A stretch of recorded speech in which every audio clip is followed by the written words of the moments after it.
Hello, everybody. It's your creature, Spook and Beast, and today we're doing a bonus stream.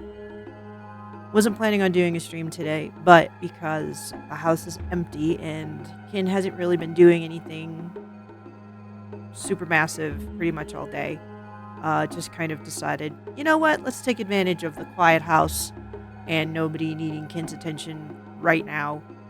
So we're going to try and finish Bad Mojo today. We are just right there. We're so close to finishing, guys. So it already has the game pulled up, but we do not have the right capture on. Let's go ahead and fix this. I'm going to switch from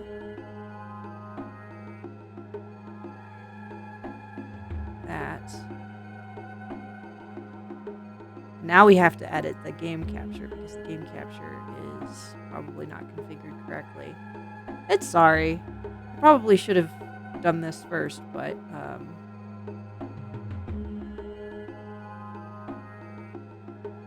you know how it goes. Sometimes you just don't always plan things correctly. Also, it needs to start its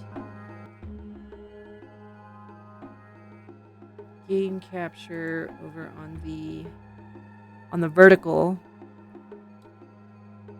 Good grief. Okay, so we didn't think our audio the other night was bad, but we did notice that we did seem to be hitting very high levels there.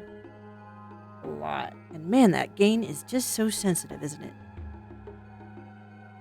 But we're gonna try and switch over here now. It should start doing the actual audio here in a moment. There we go. Okay, now we're locked in. Everything is working. We like this a lot. Oh, wait.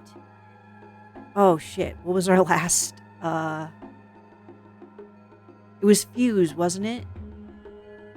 Pretty sure that the last save was Fuse because we were on our way back after having triggered the... Yep. So we were on our way back after having triggered the fuse in Eddie's loft room. Whatever. It looks more like a closet. And if you're not familiar with the game, well, please go look it up because it's already explained this game like several times in all of its past videos. But no, really, it's just basically this is just an adventure game where a guy tries to steal a bunch of money and his mom had left him some sort of voodoo enchanted necklace. No, we shouldn't say voodoo. It's just like some sort of magical necklace though that transforms him somehow into a cockroach. The game doesn't really explain how the the necklace was empowered to do this at all. It let's see, hold on, sorry, it's so hard playing with these audio levels because it's trying to sit where we're technically supposed to be sitting. It's kind of got everything like marked out, but we don't want to be obnoxious to people's ears, right? Just we'll just play it safe and then try to see about. Yeah, that looks okay. That looks all right. Anyway, sorry about that. So, yeah. So basically, we're playing this guy who tried to steal a bunch of money from university research that he was supposed to be doing to develop some super cockroach killing pesticide. And he has had a shitty life and is determined to get one up on everyone else. But he gets this thing happen to him, and his mother's spirit has been talking to him this entire time, sort of trying to guide him to how he can get back to normal and get his life back on track. Well, he has Roger, the main character. This is the guy who's trying to steal the money and is now currently a roach. He he was living in this apartment over a bar that is pretty much about to be condemned and bulldozed. And the owner is a man named Eddie. He's an older dude who is just down on his luck. The two don't like each other. But as we have been playing, it has been heavily suggested and pretty much just stated towards the end that Eddie is actually Roger's long lost father. But they don't know. They don't know that. Eddie doesn't know that. And Roger didn't know that before he became a cockroach. So this is the last leg of the game. This is Mom. This is Angelina. Everything is relevant and nothing is real.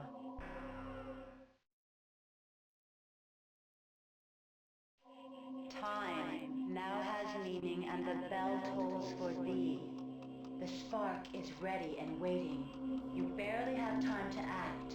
Remember all that you have seen. Recall all that you have heard. Flush your memory of tainted thoughts. Act decisively.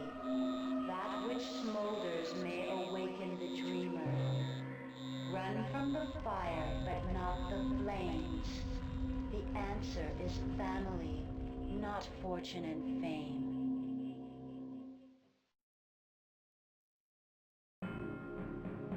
So this was really like they really wanted you to go back.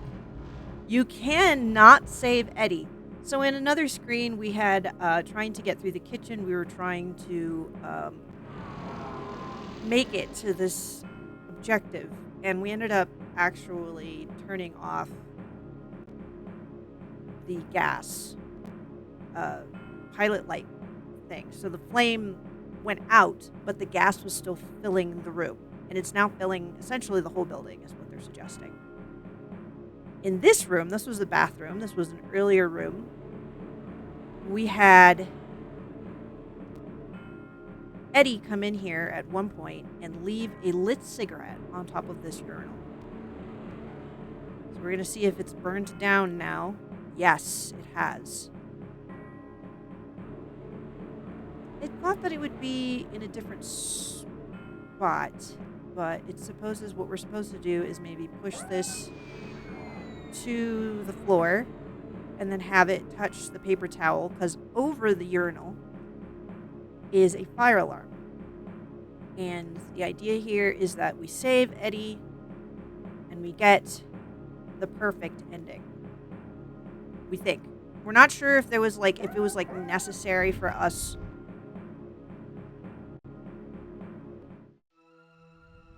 Here we go. All right, we've got a fire going now. Now we need to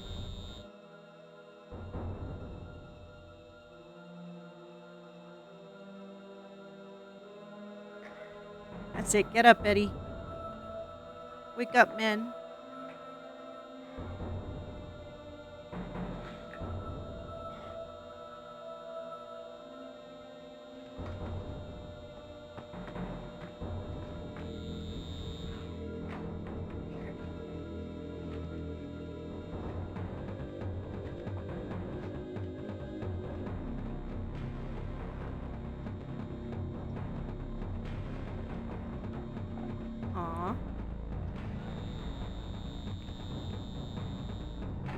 can't remember what was in that suitcase. It was just mostly just memorabilia.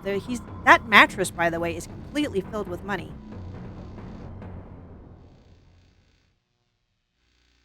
Don't blow up. Okay, good. It was afraid that it was going to blow up. All right, so let's save really quick. Save Ed. Saved Ed. The music is really tense. I can't remember if this is actually legitimately timed. But now that we've rescued Eddie,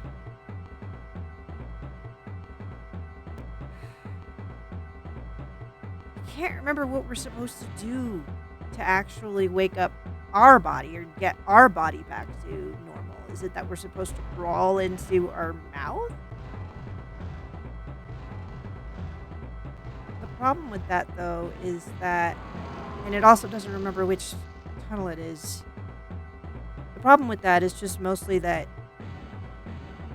at the time at least, no, this can't be it. At the time, there was this puddle that was stopping us from getting into Roger's mouth. That's the only thing it can think of. It doesn't know why it's thinking that.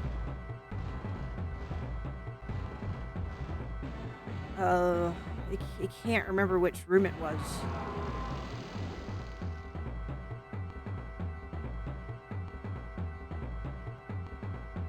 No, not the bar. Okay, this was the bar.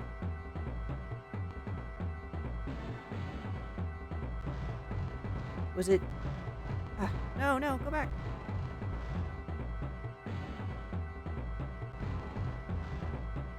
It legitimately doesn't remember.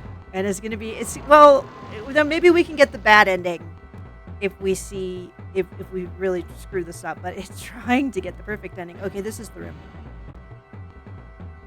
We're pretty sure this is the one that we want. Yes, because then we go down.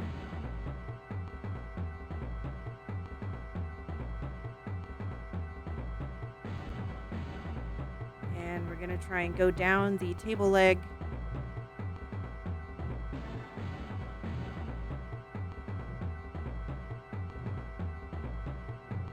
And see if we can't save Roger? Oh no, go back. Down this way. Wouldn't it be funny if we start the stream and it just ends in like less than 30 minutes? We'll be like, okay, we've got another hour and a half to kill. No, everything's still wet. Will the screen have changed?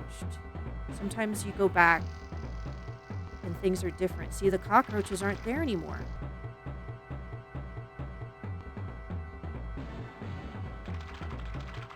See, that's what it was thinking. It was supposed to like go there, right? It doesn't know. It literally, legitimately does not know.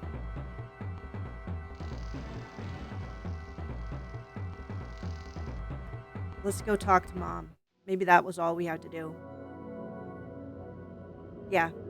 And isn't that such an ugly ass locket? Like, what kind of a locket is that? And apparently she owned that before. For what?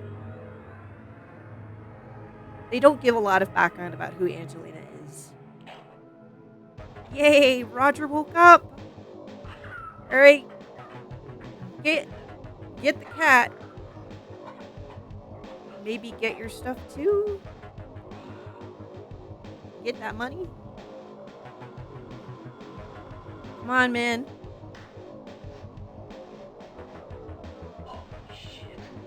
Oh, shit. Yep.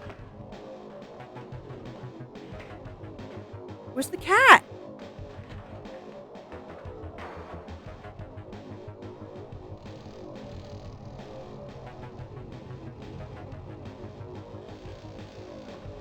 The cat!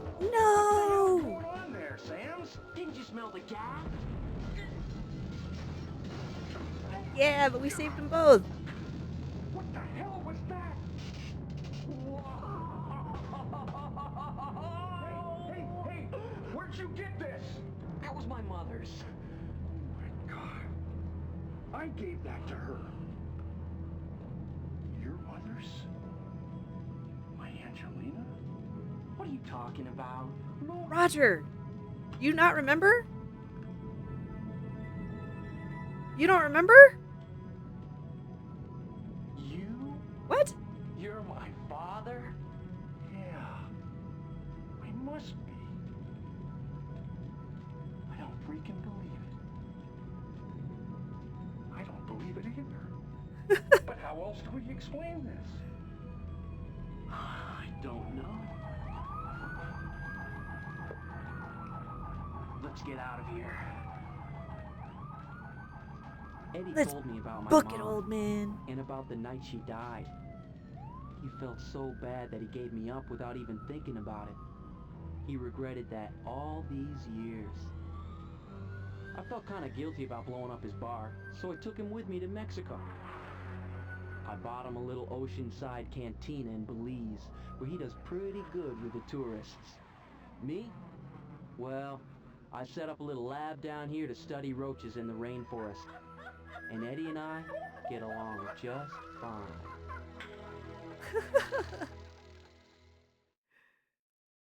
Looking like the Gilligan duo there. What were they called? Gosh, now Ken's showing its age. Yeah, that was Bad Mojo. Ooh, no. We finished this a lot sooner than we thought we would. But that's alright. Man, this was cool. We could look at the making of. The making of was included in this an Exo Win 9X.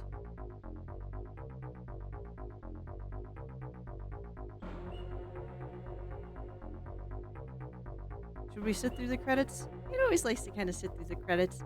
Yeah, really like the game. The puzzles were pretty good for the most part. It's gonna have a gripe with the kitchen. It's just always gonna have a gripe with the kitchen because of how specific it was and the breadth of that level. There were so many different screens, and as a player, it felt like it had like other plausible ideas about, well, maybe this is how this progresses, or maybe this is how it progresses. It wants to say it spent like an hour, maybe even an hour and a half trying just to get past the kitchen. And all of the other levels it was able to do in like 30-40 minutes or less. So that's the one gripe that Kin has for this, but really this game is just so well done in a lot of respects. They did a really good job with the cockroach model.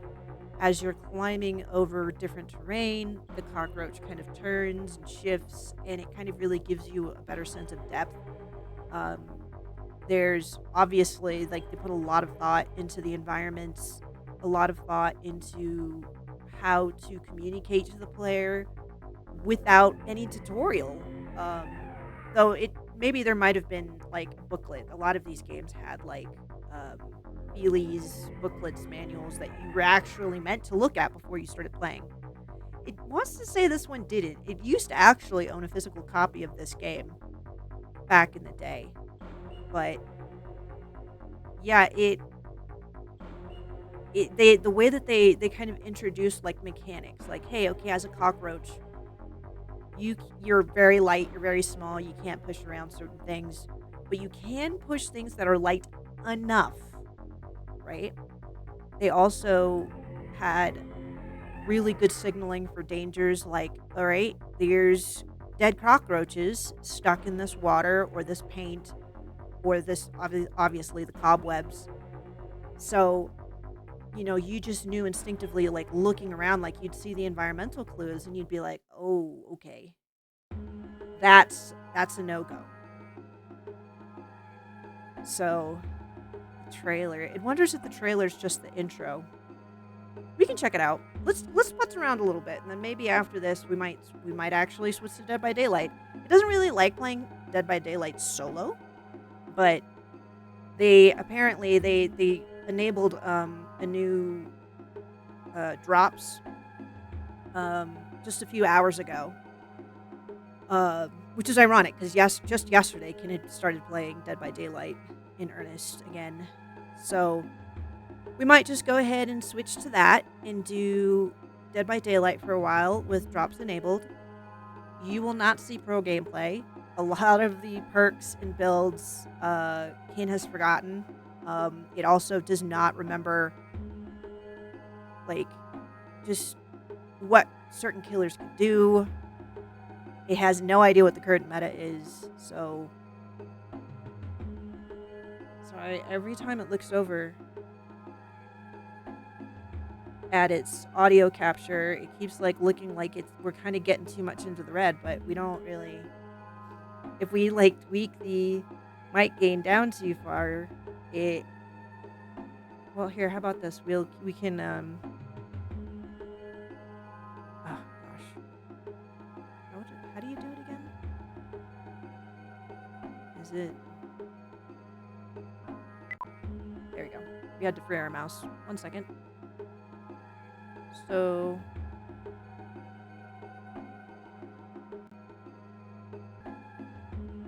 we're gonna try and tweak our audio just a bit. Actually, that's what was the part of the problem, was that we actually put our audio up. We did not need to. Okay, there we go. So that's a little bit more reasonable, especially when we're speaking at a normal voice, right? Maybe we can nudge this back into our mic gain knob back into the middle a bit. There we go. Okay. All right. Well, sorry, this is all just kind of trial and error. Gosh. Okay, maybe not. Maybe not. We'll. It's so sensitive. It just like it barely moves it like a tenth of an inch. It feels like. But all right, we'll leave it at that. That seems pretty okay, especially with the gain capture volume turned down anyway. So, yeah. I can't help it.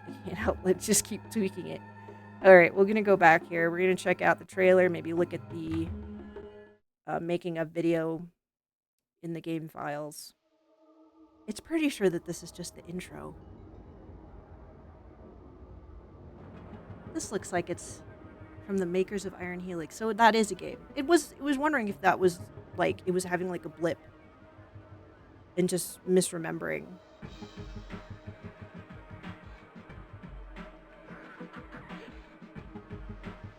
Now, see, if this game had come out just a few years earlier, see, it came out about around 96. So it had kind of missed the heyday of point and click adventure games. And well, not just point and click adventure games, FMVs. Because even by like 96, it wants to say that people had already started being like a bit burned out by these and just kind of realizing their limitations. And we were already like the gaming landscape had started shifting towards shooters, like heavy towards shooters. So these sorts of games just were not as popular. But as you can see, like, man, they just nailed the vibe. They just did such a good job with the vibe. The acting's corny in the best way. It loves this game. It really just loves this damn game. It's kind of a shame that the studio that made it is no longer around. If you want like more in-depth knowledge about Bad Mojo, definitely check out Dungeon Chill on YouTube. He has a really great video talking about the game and even just a little bit about its background. So, yeah, super fun.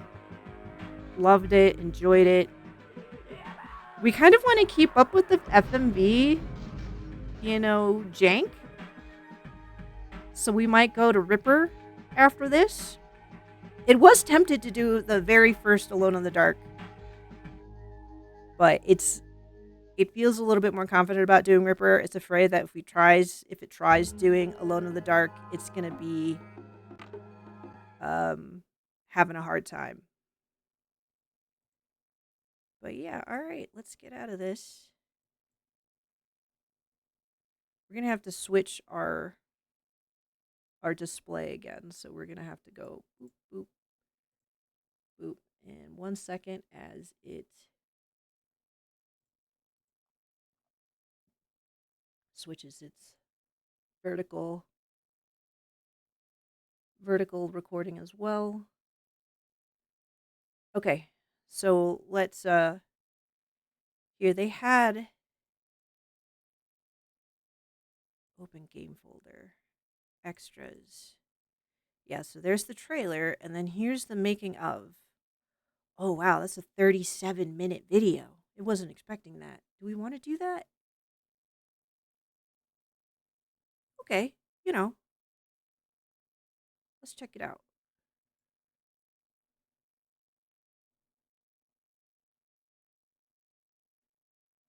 We're not sure if we want to watch the whole thing. Kin's not entirely sure. It was kind of excited to so see here that we there were are. We're drops. checking out the opening movie from Bad Mojo. I'm Phil, the producer and one of the designers. I'm Alex Louie. I'm one of the producers. And This is I'm cool. Vinny Corella, and the director and writer of this insanity. So what we're looking at here is the opening movie. We did this to kind of pack in all of the different story elements that we needed to get in to tell the game. And we spent a lot of time on this movie. Our whole thing, at first, remember we conceived this thing as one, we wanted to do the whole thing as one shot, and we got over that pretty quickly, and the last vestige was that we did this as the opening. The 3D part is one continuous shot. I think the bridge here is noteworthy because we built it in Swivel 3D. I mean, Drew Huffman did a great job with this. I mean, we built it in this software that was from like 1992. Yeah, Drew built the bridge, wow. And Charles Rose did this sequence. He's an illustrious man now working at Phil Tippett. One of the reasons why I think the sequence is so long, especially in the beginning, is because we conceived this opening. We wanted to have this Apocalypse Now style opening monologue that would set the tone for the game and also pack in all this information. I remember really trimming this thing down and trying to get it tighter and tighter, but it was still so long. We needed this really long, pushing over the city. Look, there's Franz the cat. There he is. Just jumped out of the But way. we still don't know if he's thing, like, alive. Getting it's so him from crazy. He was in 3D the building apartment. to They live never show action him set, getting the and, cat. We spent a lot of time on that, trying to figure out how to do that. There's Roger Sams, played by Michael Summers. Yeah. And this is one of the rooms. This is one of the last rooms you see in the game. This is Roger's room. We wanted to make sure that we got in all this information you had to use later, like the cat, which is a player in the game. Bogart the cat. It's a nice They cat. kill. So the Who they opening movie mercilessly has a lot blow of up. meaning in terms of gameplay, because if you pay attention and you really look at all these different things, it's going to help you get through the last section of the game. Now look at this guy. He's hilarious.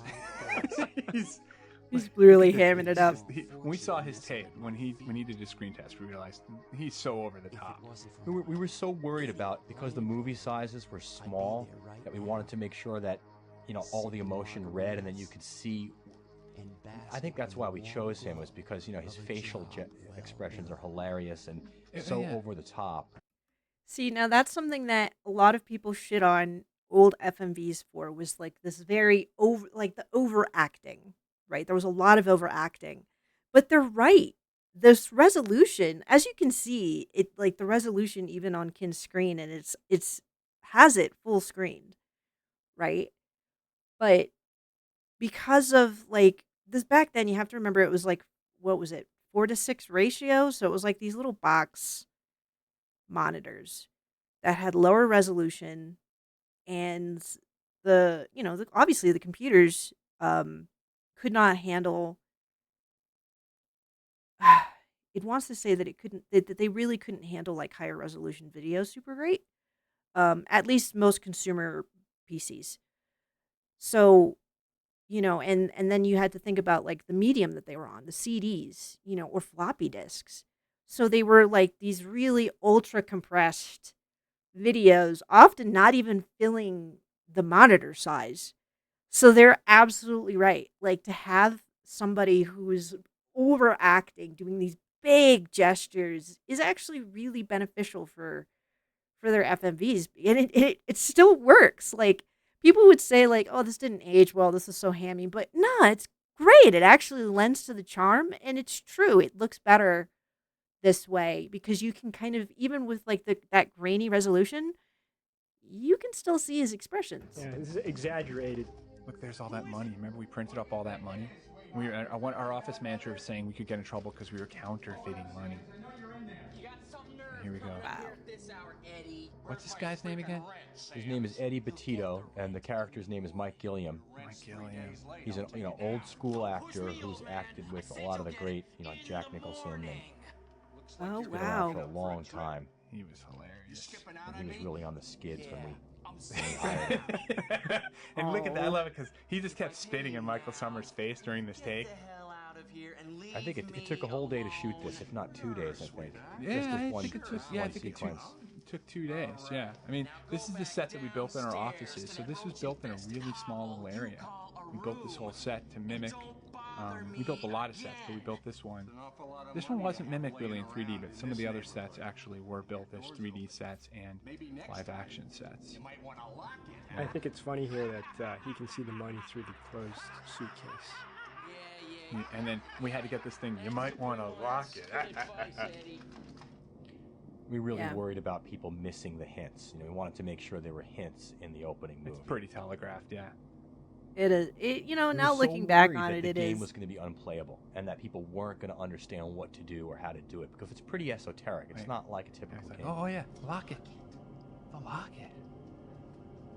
We had this locket custom made by this jeweler guy, and he made it from a, what was it, a stopwatch? From an old pocket watch, and we had to have it in a week, and it cost, I think, $1,600. Something You got a to lot of make help this for that. thing. when Yeah. I looked at that necklace. You probably could have went out to Toys R Us and bought something. No, we used the Wow. locket a lot. It's in a lot of close-up shots, and it's really cool, and it has the air of antiquity to it. It looks really neat. This is my I favorite wonders who part. has that now. It turns into Like, what's become of that half man, locket? half roach. It'd be cool to own that. Kim would have a Bad Mojo locket.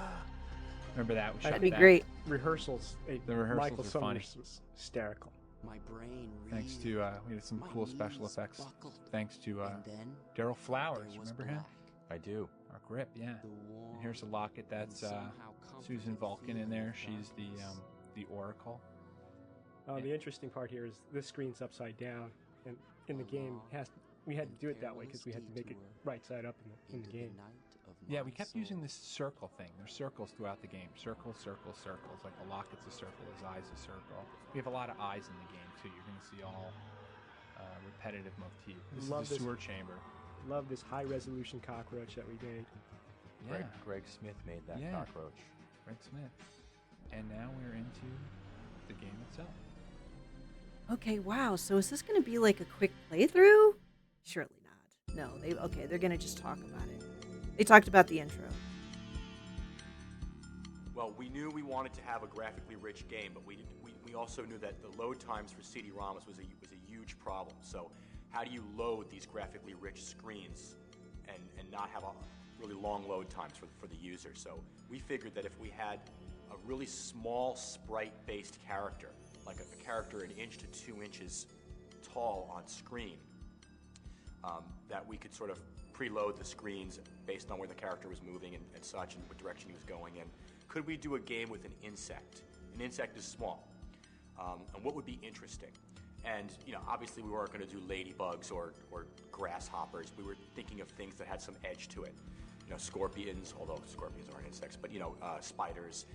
It turned out that we all They would had play a some spider game. harrowing They cockroach would play a spider stories. game. Those are cool. The president of Drew Pictures, Drew Huffman, and I both grew up in cockroach-infested households. Ew. I lived in New York and in a two-family house, and at one point in time there were 17 Colombians living above us in a one-bedroom apartment.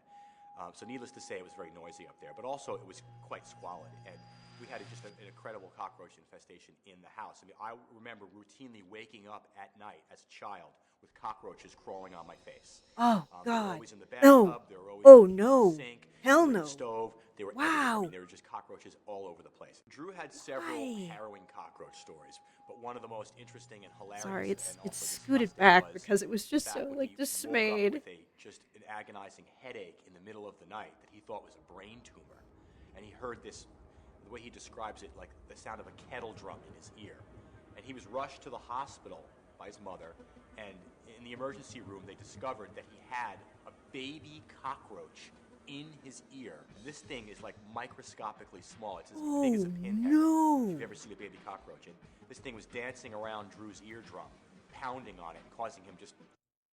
It didn't realize, listening to this, that we were going to be getting a whole ass, like, actual spooky story. A baby cockroach in your ear. Like, oh, it hasn't had to deal too much with cockroaches. It did live in the South at one point, and there were a few cockroaches. We lived in a fairly nice neighborhood. Wants to say working class to middle class, and yeah, no, it just dealt with like a few, very few, but they were easy to get rid of. You know, we kept the house clean. We didn't put like food on the floor. Kin's disorganized. You might notice in the back there actually the like slight mess. It hasn't actually made its bed today, but no, we never had to deal with that. But to be a child and to wake up with cockroaches on your face. One time it woke up with a spider on its face, a very light spider too, and it freaked out. Okay, to have a cockroaches, multiple, plural. Fuck that. Fuck that. No, thank you. That's crazy. No wonder they were so inspired to do this. But it's kind of interesting as he was saying that he had like this kind of like a sound in his ear, and they had the music kind of fading in. And by the way, also another big feature of this game is the music. The music absolutely 100% sells the mood, and it's great. The soundtrack is great. Kin would want that on disc if it could. Great pain. They had to extract this tiny cockroach. Can we get it on out of his ear GOG? with a, crazy force. It might or be on whatever. GOG. It doesn't. And we just laughed uproariously at that. And we ran around the table that day, and everyone in the room had some sort of harrowing cockroach story. I think Drew's infestation might have been a little bit worse than ours. He told a story one time about how he went to the beach with his family on a vacation, to get away from it all. And they took all these wonderful snapshots of the family on the beach, and they were really, quaint. And him and his mom and his brother digging sandcastles and the whole thing. And when they developed the film, this crazy thing happened. There were these silhouettes of cockroaches on the photographs themselves, and they were crystal clear. The cockroaches were living inside of his camera. Oh, wow. And every single picture had these silhouettes of cockroaches. Are these sort real? of bordering these shots of like kids with their arms around each other and laughing and grinning. They've got like That's popsicles crazy. in their hands. Really, I don't think people would even believe it if you put that in a movie. And we began to think, you know what? All people have had encounters with cockroaches. We realized it was like this universal thing, and Not universal, but a lot of people have dealt with cockroaches. Allow Yes. us to use the sort of small sprite kind of thing. And also there were these great urban myths that were circulating then, and I guess still now. After the nuclear holocaust, the only creatures that would survive would be cockroaches, and cockroaches will outlive us all, and there are these miracles of evolution. And we did some research into that. I talked to entomologists at Purdue University who specialize in cockroach abatement, the people up at S.C. Johnson Wax up in Racine, Wisconsin, which make the Raid, the roach spray Raid. You got to respect these animals. They can take a lot. They're incredibly resilient, and I think that they're gross, but they're also kind of majestic in a way.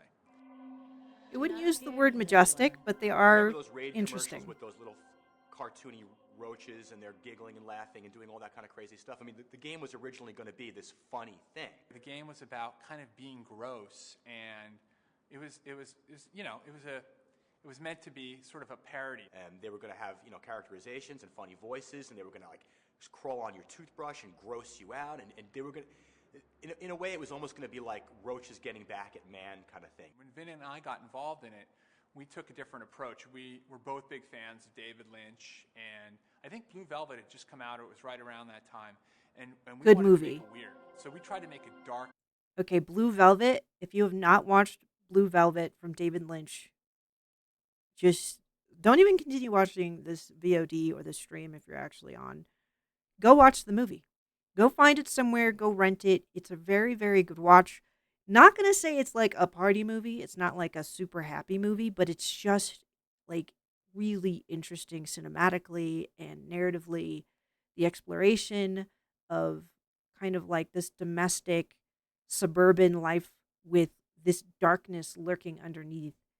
And who was in it? It wants to say was it Anthony Hopkins?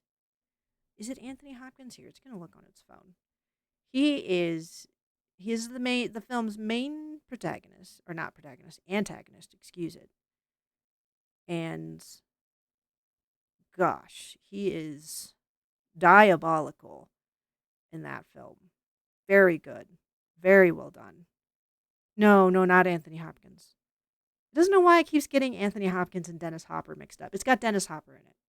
Also, Kyle MacLachlan, who was Agent Cooper in Twin Peaks and is, well, the dad in the new Fallout TV show on Amazon Prime. He's also in Blue Velvet. He's the main character. Just great performances from everybody. So, absolutely, super.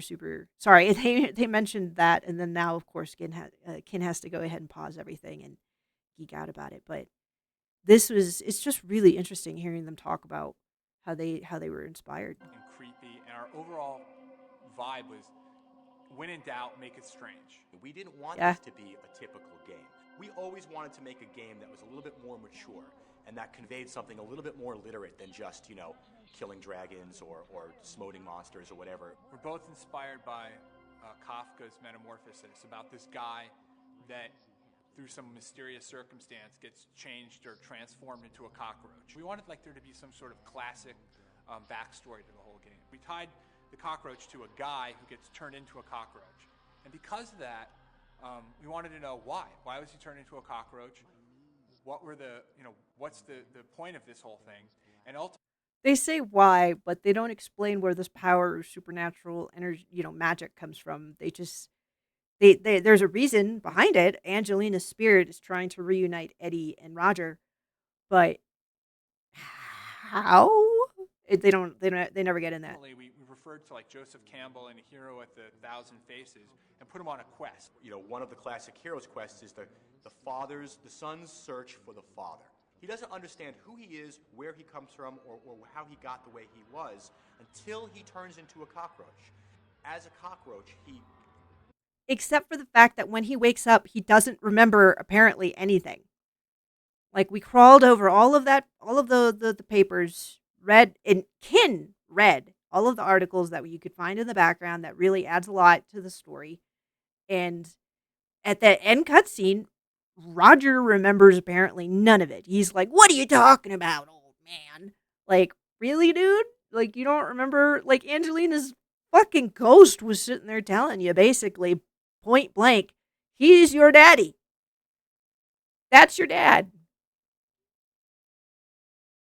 God, fuck. The Focusrite this is what this mic is. Focusrite, very good quality, very good, very crisp, but man, it's so sensitive, and it's gonna try and keep that. It really needs to stop messing with this mic gain. It was trying to have it closer to 12 o'clock, and now it's kind of more towards 11, because every time it looks over, we're hitting red levels. Sorry about that. We really are trying to get better about the audio. Let's just continue. he gets to look at things from a point of view he couldn't look at it from before.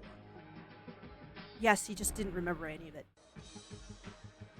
That's the one. That's We one knew we wanted this criticism. to be this gritty, dark, edgy, disgusting world, just like a real roach's world. This was They a gross succeeded. game. Anything that's gross or disgusting has this kind of self-developing notoriety. In the beginning, we got totally caught up in this. One of the first things we thought about was the kitchen of this bar/restaurant, because we worked in a restaurant. One of the hard parts about doing a game in 1995 was that, on a PC especially, was that we were working in a 256 color environment.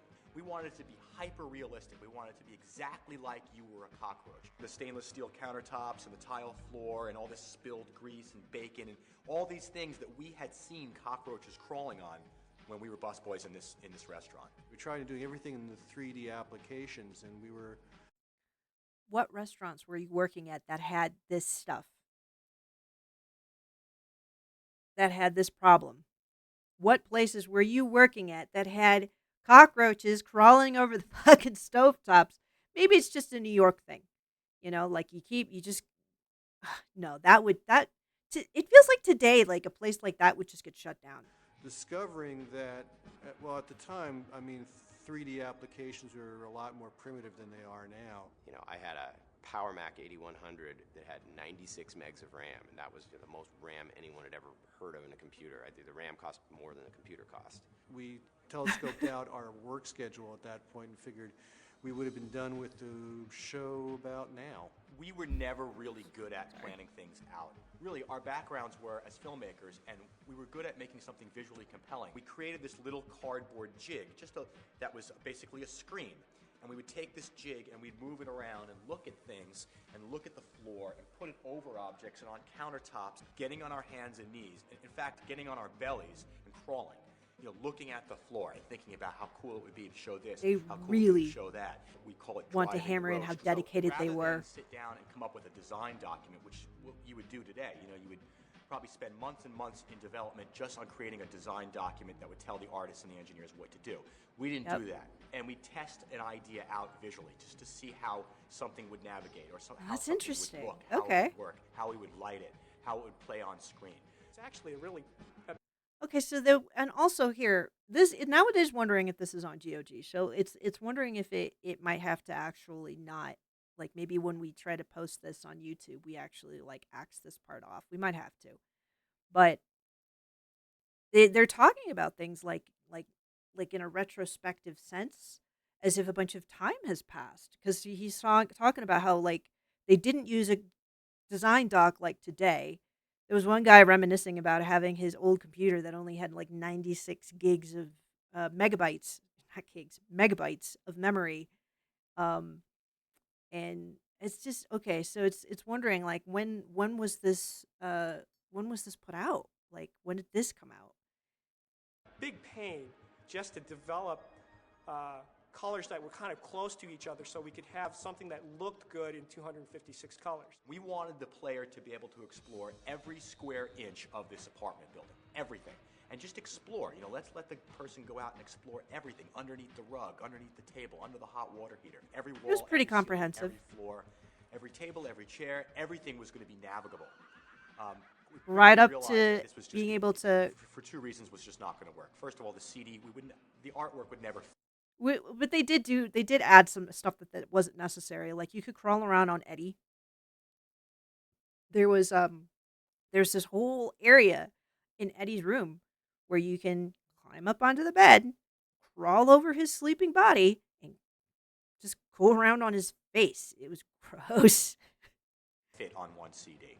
We knew we wanted it to be on one CD. It would take forever for us to produce it, and also it would just be too boring.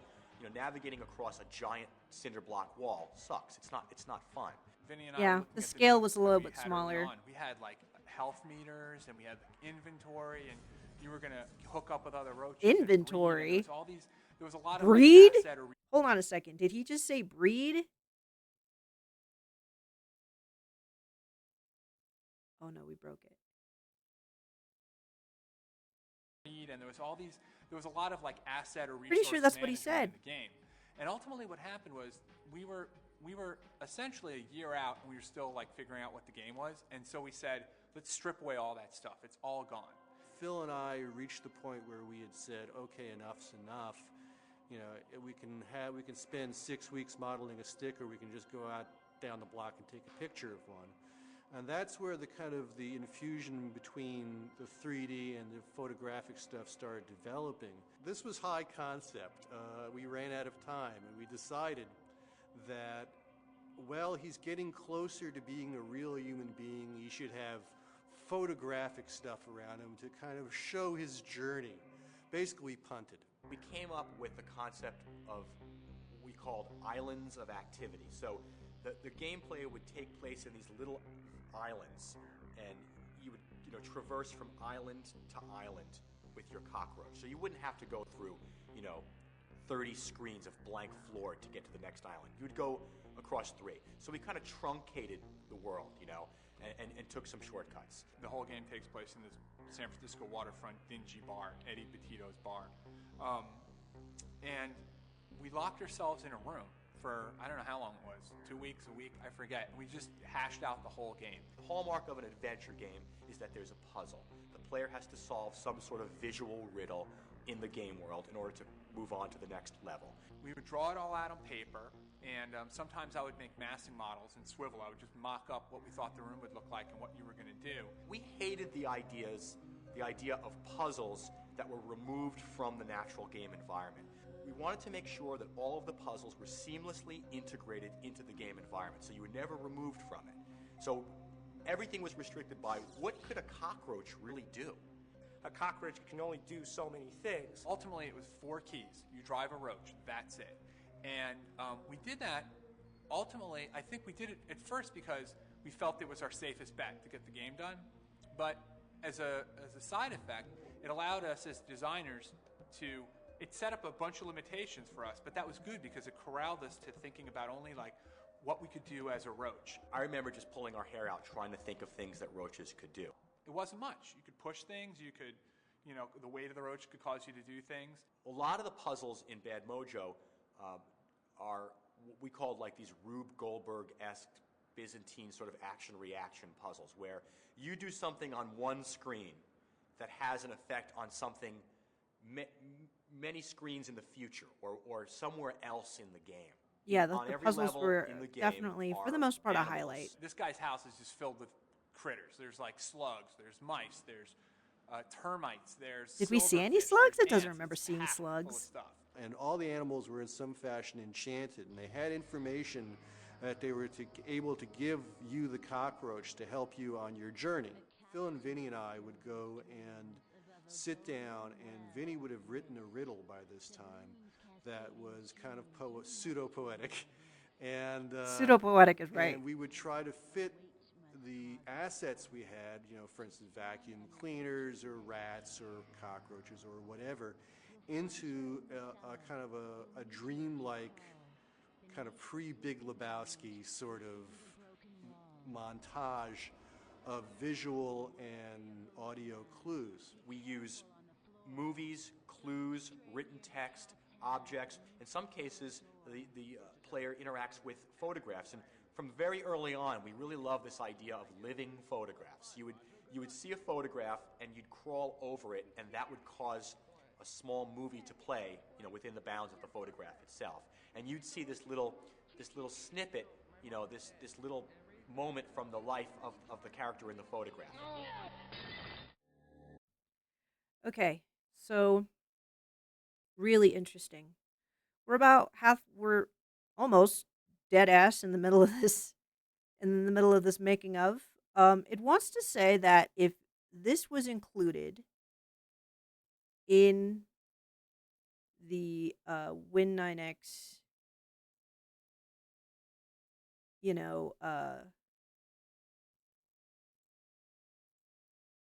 thing here, then that means that this was kind of kosher to share, because honestly those guys must have covered their bases. It's a lot to assume, but it wants to believe that they had included this, knowing that maybe it was abandonware, or at least the content that they were sharing was abandonware. It doesn't know when the Making of Bad Mojo was produced or released. If this was released maybe with the original game, then that might fall into the ballpark of, well, this is technically like the abandonware version. But it did take a moment while kind of listening and watching to go to the GOG website and look at the Bad Mojo Redux, and it is included. The Making of Bad Mojo is included in the Bad Mojo Redux kind of package. it sounded like there was extras, like other commentary videos from the developers. So there might be more, there might be newer material. It doesn't know when this was made, though. Wants to say maybe from the looks of it, especially because it seems like it's got like a higher resolution than the other stuff. Maybe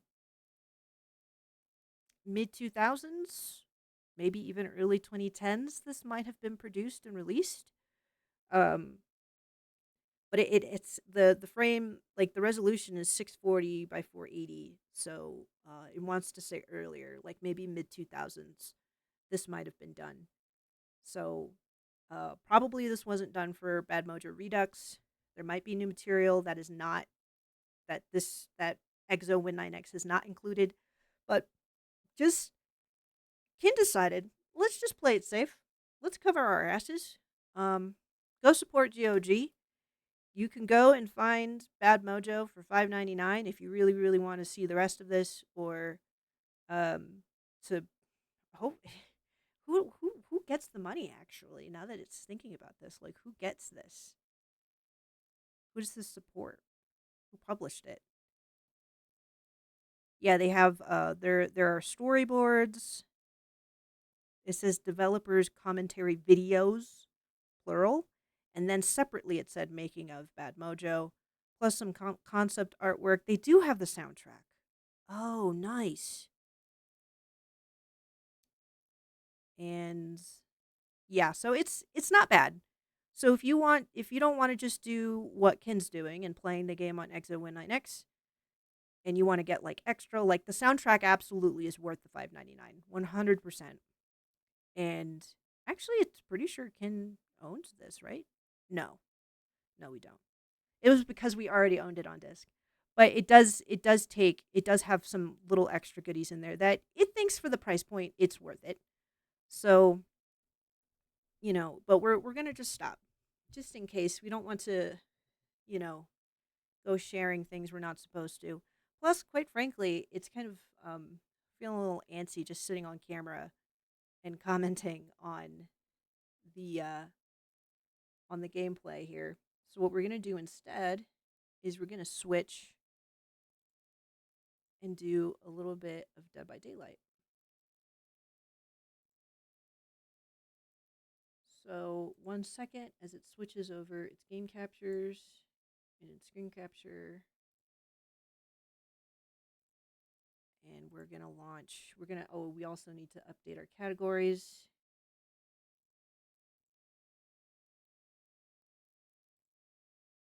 All right.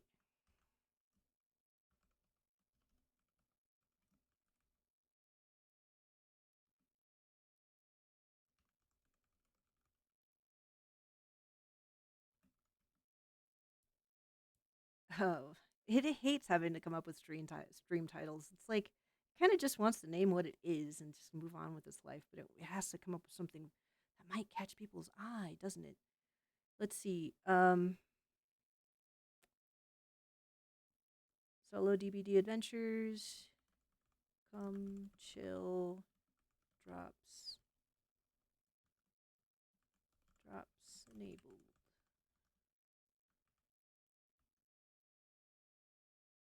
Okay, actually, it might only be able to do that on Twitch. So we're going to not, unfortunately, if you are watching on Kick, sorry, maybe go over to Twitch. But it only has drops enabled on Twitch. So let's go Dead by Daylight.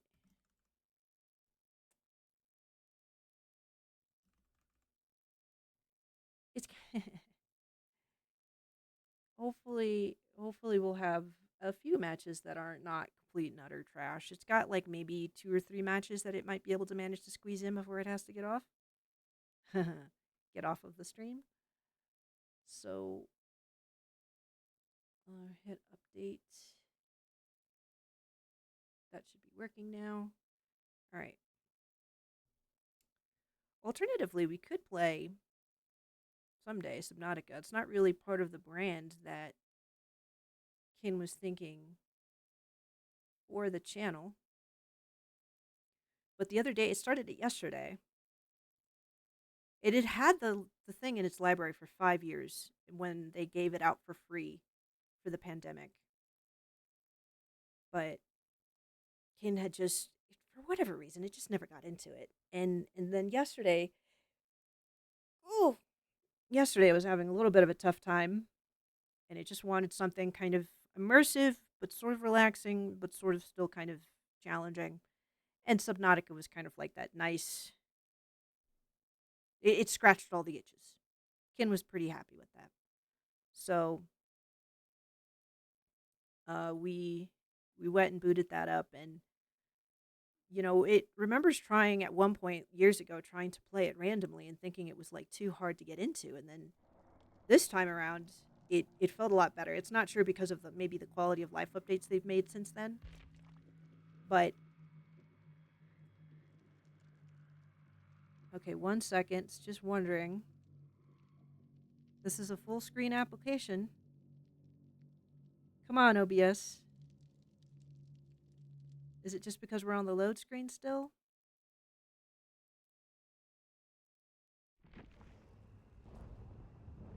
Okay, bug fixes. It was working the other day. We might have to do desktop. Okay, we're gonna have to do desktop. Actually, it remembers that being an issue yesterday. Pretty sure. Okay. Sorry about that.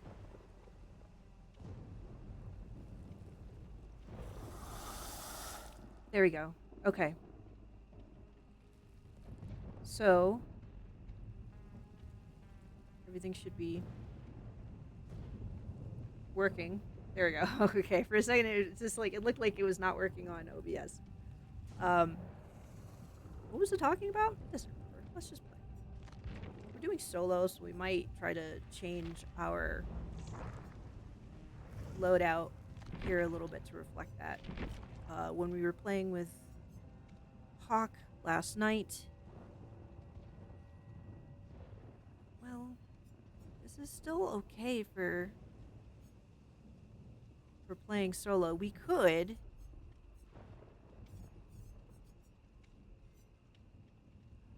let's see.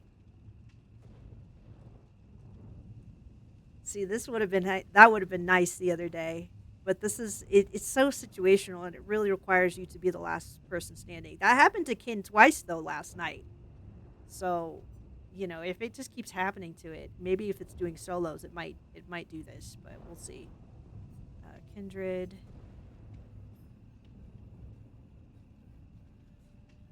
Let's see here. Empathy. No. Decisive strike.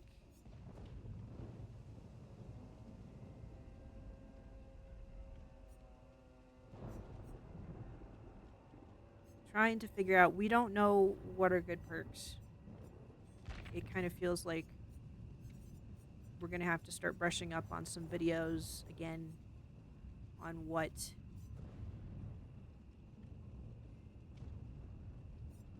good. Because it really has no idea. We've upgraded everything.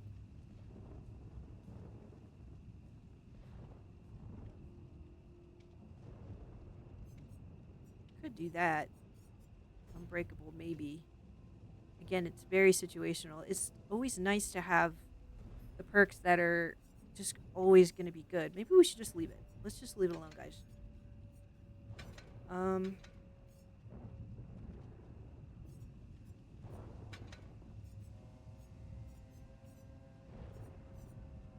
doesn't really want to have to use. It likes hoarding. As you can see, it likes to hoard. It's crap. We do not like. Here we go. We just like, especially whenever we're getting back into it, the game, we know we're shit. We know we suck. So we have a lot of dust and cobwebs to kind of shake off. So we don't like burning anything above common rarity. So, but something that would boost our blood points would be good. We do altruism. What do we find a lot that we end up having to do. Maybe altruism might be good. A fire. Yeah. We're so lucky. Okay. Alright, let's take a look at this.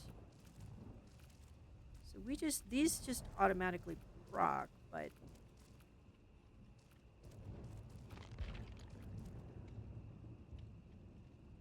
oh, we just need to do one more and we'll get this one. That's nice.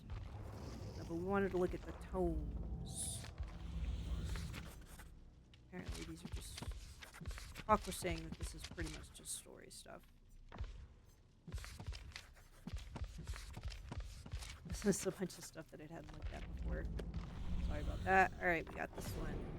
Cha-ching.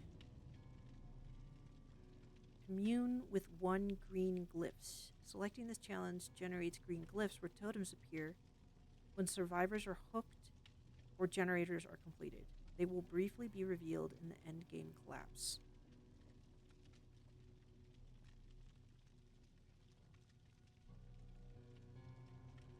Okay. Well,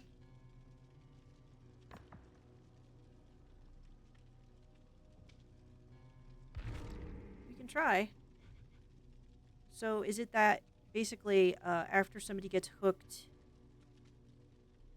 what do? We look for a totem that's glowing with green eyes or something? Or glowing green? We're not sure. We'll try to keep a lookout. Don't quite understand this one.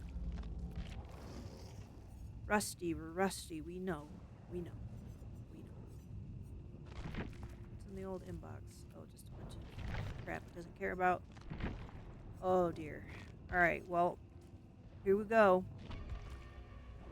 Hopefully we get nice people. It's harder to do things in this game when you're just doing it by yourself because you don't have anybody to coordinate with. Obviously, Ken's performance was really improved by having Hawk giving intel and coordinating with it. So let's see. But if you're hopefully joining us live, we are doing drops. Oh, should probably ready up, huh? Pretty much ready. Spend points before we wait.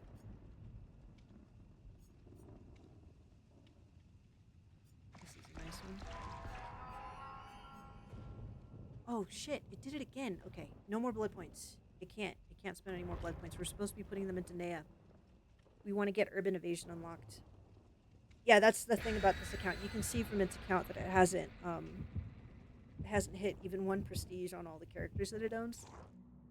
So we're getting there though. Working on it. Okay, we can unhook ourselves. Thanks. It guesses.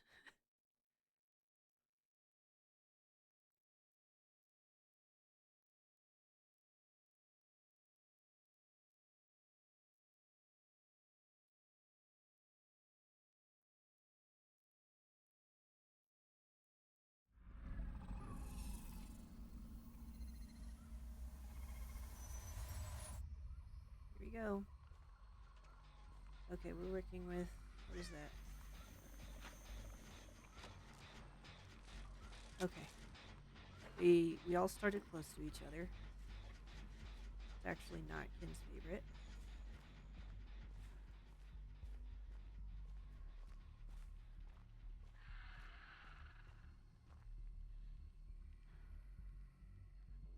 It feels like aren't those supposed to be for, oh shit, it is.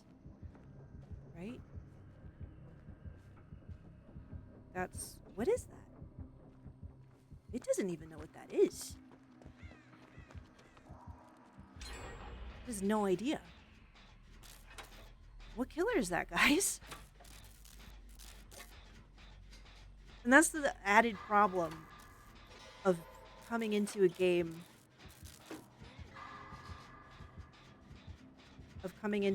Late. Or not late, after a long time. And then there's like new skins that get added. So then the killer you might have otherwise recognized is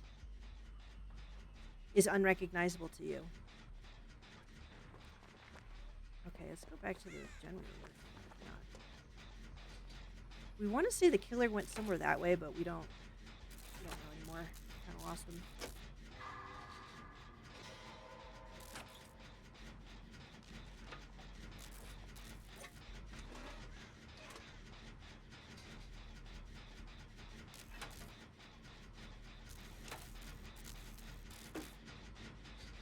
All right. Don't know where this dude's at.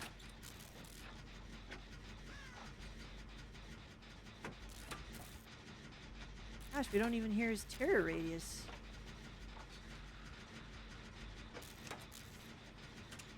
He's only hit one person.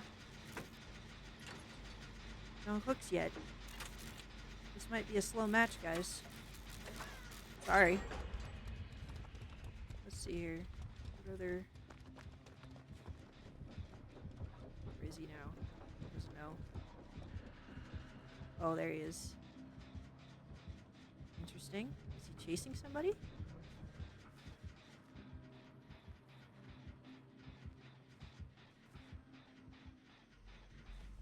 Where is he going? What's he doing? Okay, wait. Where'd he go? He was back over there before. And with how quickly the killers can move, he might be more that way? Nope, yeah, he's on the other side. Pretty sure that was the killer.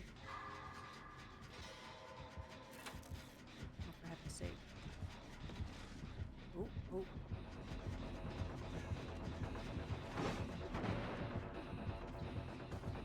See, David gave himself away. That's David, right? David King? See, it doesn't even remember the survivor names.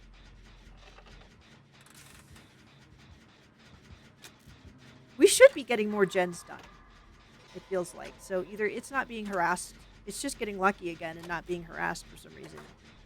Or this killer just doesn't know how to keep the pressure up. Where'd he go? There he is.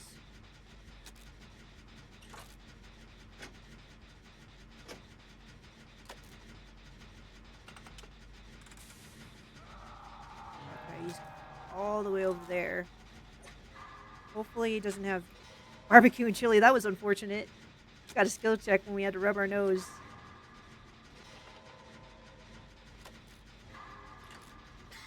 Ooh, great. Oh, shit.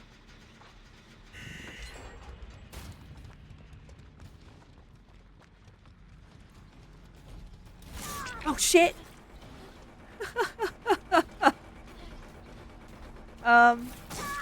Okay, it kind of, it's not familiar with this map, so it just ran into like some dead space. There wasn't anything for Kin to like loop with. What is this killer? It missed a lot of updates, man. There's no idea what the hell is going on. Oh. Well, hey, we got 2 gens. Sorry we couldn't distract the dude longer. Would have been nice to have distracted him a little longer. That's Kin's big weaknesses. Are good loops. Okay, well, now this guy's just... Let's see. Oh, he left him alone. Okay. Nope, no, he did not. Run. Run, David, run. Shit. Down into the basement. Let's see where we go.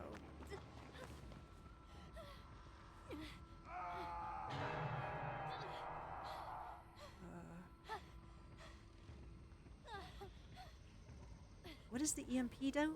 Man, it has no idea. It wants to get him. But not sure.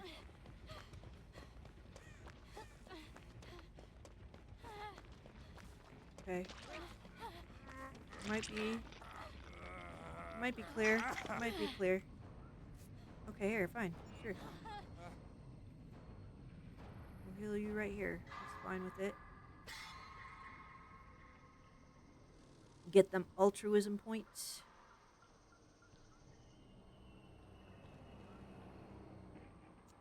Okay. Thank you.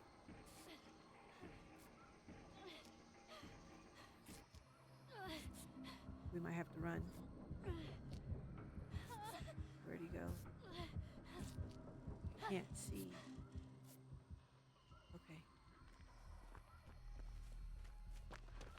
It doesn't understand what this thing is for. Maybe you use it to get off the alien things? We don't need that. We don't have a status effect going on right now. Oh, there's the gate. Better remember that. We have... Oh yeah, this one was done. We have to go. We might have to go further into the middle. Okay.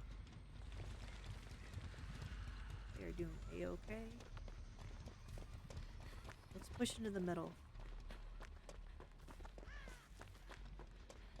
Also, did we put our...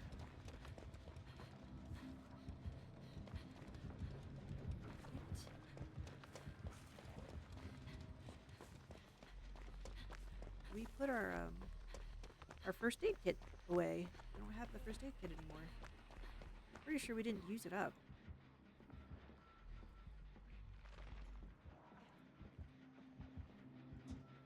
Is it upstairs? Is this one finished? Oh, no.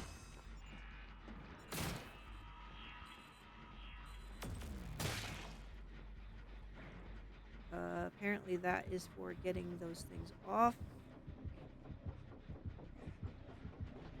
Is that dude need healing? Come here, come here.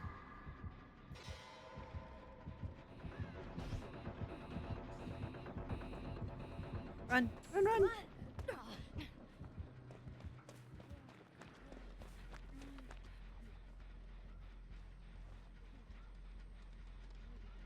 the heck?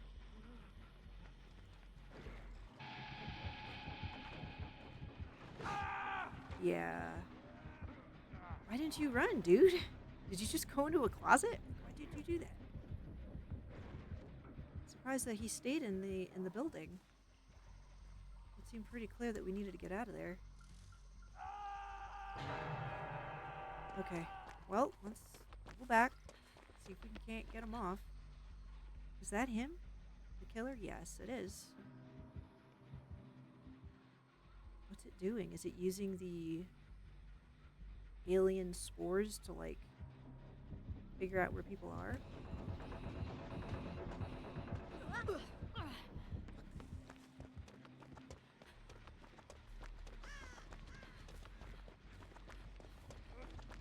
All right, darling.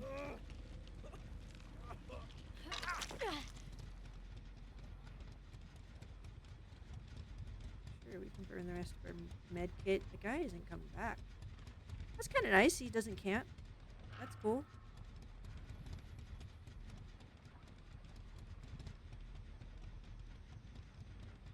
At least he got a few books. Are we lagging? Did we lag?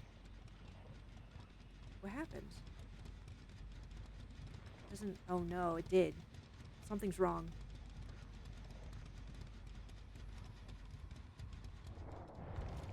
Looks like we're timing out. Dang! It wonders if our...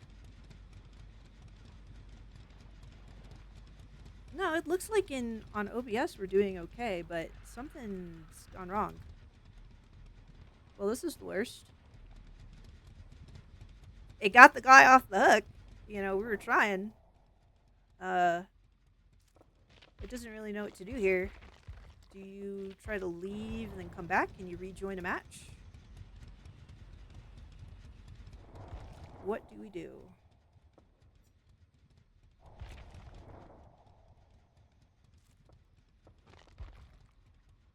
No, seriously, it seems like...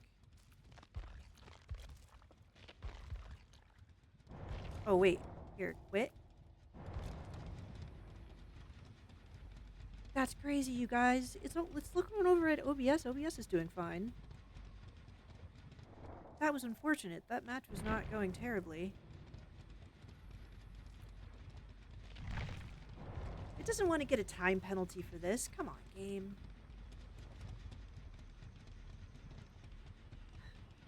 What do we do? What do? It doesn't know.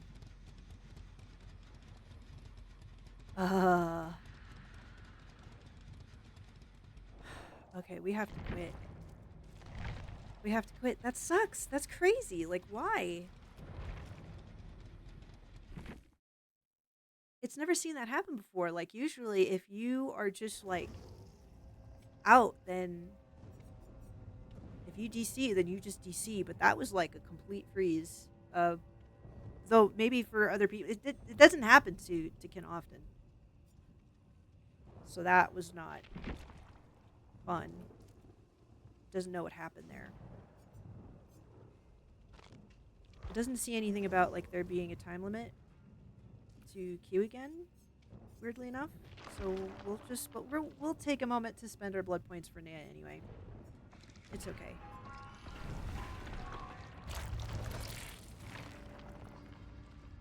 Alright, so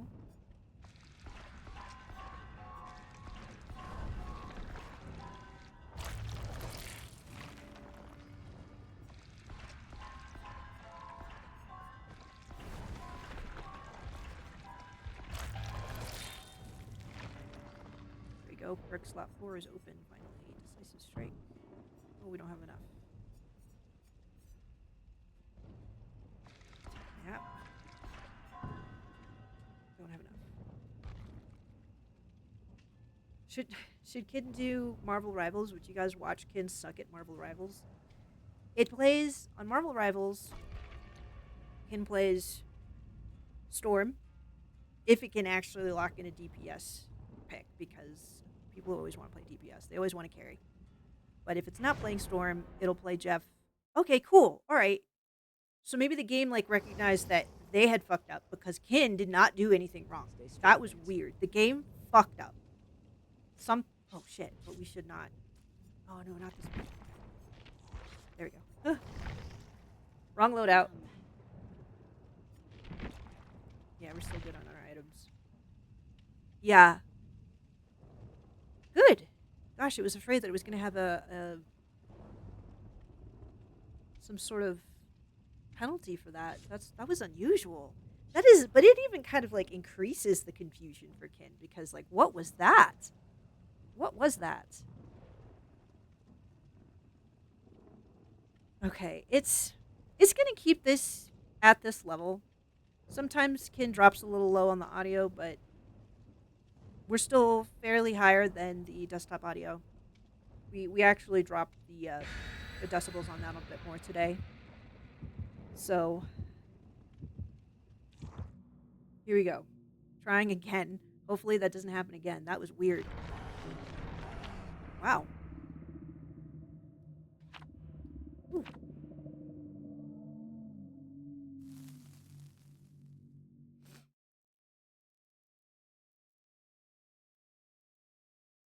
Yeah, I was trying to say that on Marvel Rivals, if it can't lock in a DPS pick, which it's not usually chomping at the bit to do, it'll do healers. So like Jeff the Shark, it was trying to get better at, what's her name, Luna Snow. So if it played Marvel Rivals, that's probably what it would do. It would be nice to meet some people and, like, actually get a group going, just so that the coordination's better. Kin always does better with the group. That's kind of common knowledge, but, you know, some people are so good that they can just solo anything. What is this? Is this, oh, wow.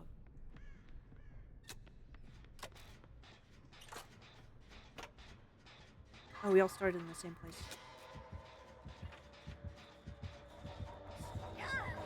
Shit. Vecna.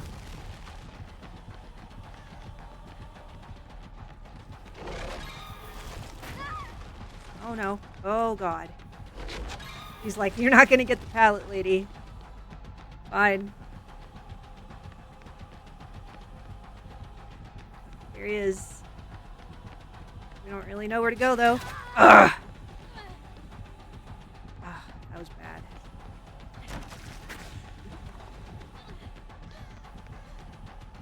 Don't know where to go.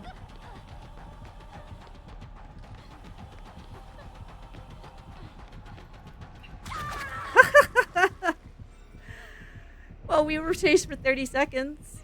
You know, it wasn't like, oop, you got me.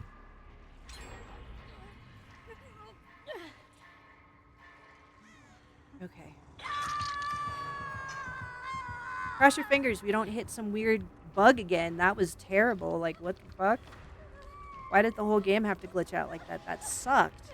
It was not doing poorly. You know, it had managed to get 2 gens, a couple of unhooks, healed some people. Okay. Don't get me again. Don't be an asshole and get me again. Don't fucking tunnel me, dude. Okay, this way, the other way. We have to go the other way, the other way, the other way. Run, run, run, run. What is that? What does that mean? This is why we should have looked up. This is why we should have looked up. Okay, so wait, we're supposed to go over to that tree there? Is this what we're supposed to do? Whatever the hell this thing is? Yeah, we have to mess with this clock. There we go, reduce the timer. Oh, that's cool. We're listening to some Kate Bush. Running up that hill. Running up that hill. You only delay the inevitable. Okay. He's in the middle. You can see him from here. Try not to panic.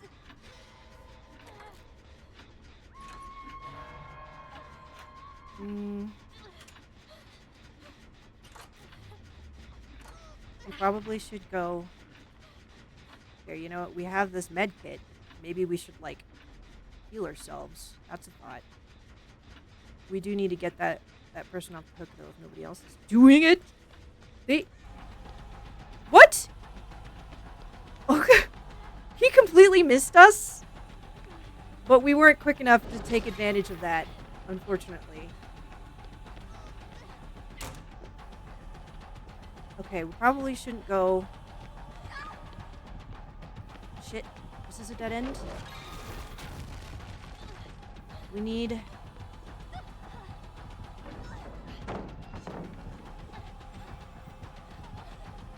Oh shit. Oh. We're not as familiar with this part of the. Are you gonna try and. Okay. Yes. Thank you, dude. Thank you. Okay, but don't block me, though. I'm trying to, like, run past you. Sorry.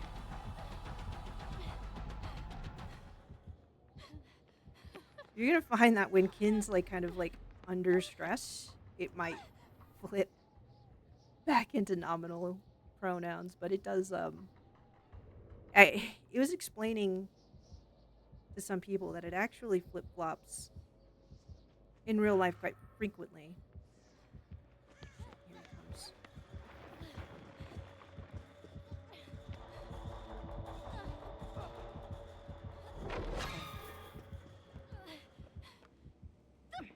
Let's quietly vault over that. Again. Okay, let's go for the grandfather clock. Let's help out. I will reshape the world.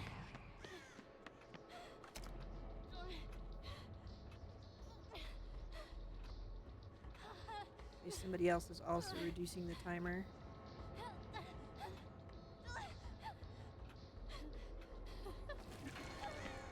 There we go.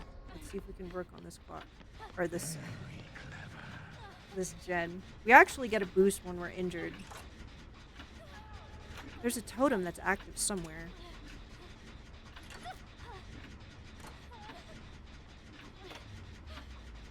It wants to say that it hasn't actually helped in getting a single gen done, and that feels really bad about that, so hopefully we can get this one done.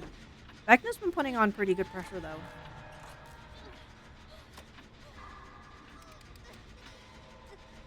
It actually hates the ones that are, like, really... that take a long time to finish. We're almost done. Hell yes.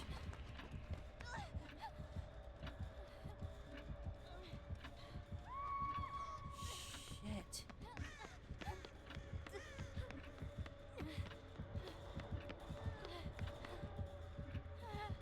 Somebody else got him. Okay. We'll give it a second.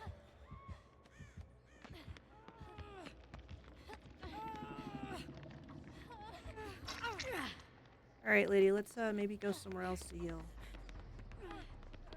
Damn, Kate.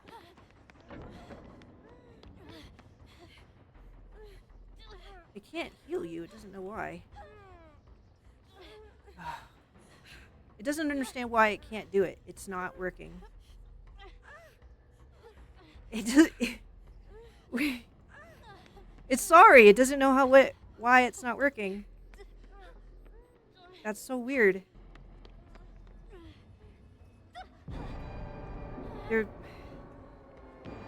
Maybe there's a totem. Maybe it's a totem.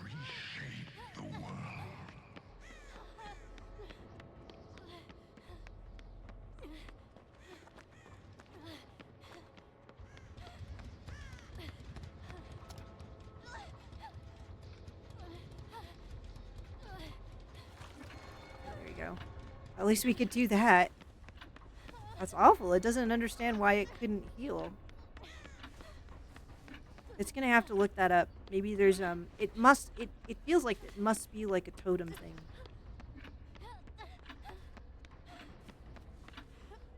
There's one more gen. There we go. Here's one.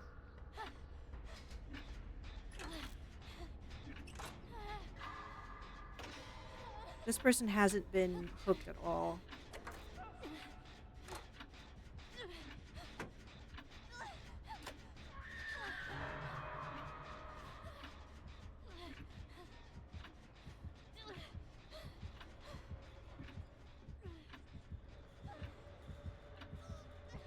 He sounds really close still. He's in the middle of the room.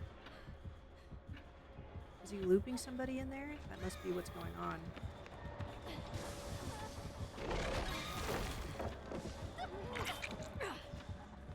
Just get away. Okay. Sure. What? Oh no. Okay, so we can't heal. Yeah, there's like a thing that's making it so that we can't heal right now.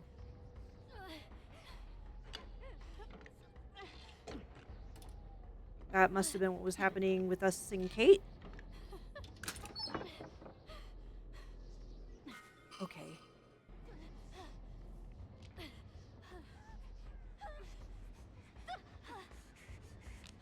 Okay, we should be able to heal now. You want to try?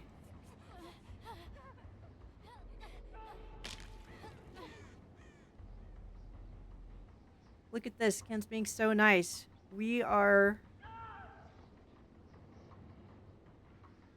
We're closer to being finished with our healing, but we'll heal them first. There we go. Not sure why we couldn't do it before. But it doesn't remember seeing that icon is all. That's why it keeps saying that. Okay, that one's blocked. So this gen's finished.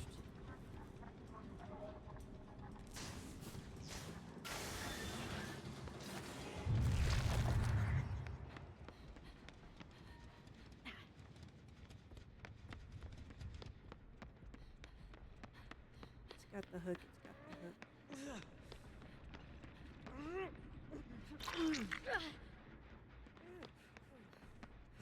Yeah, let's just do it here.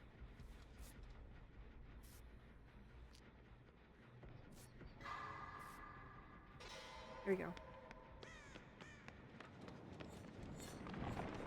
shit. Oh, fuck. What was that?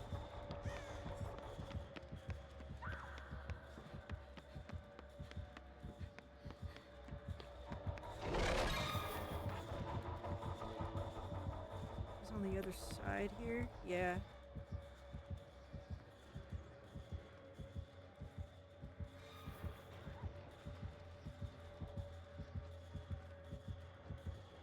Right, maybe we should go the other way.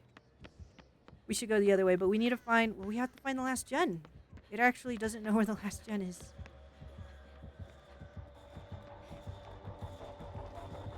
Alright, Nancy, thank you. Good job, Nance. Where is it? This is what it was telling Hawk the other day. It hates these levels with the corridors and the hallways because you can't see the gens from far away, you know?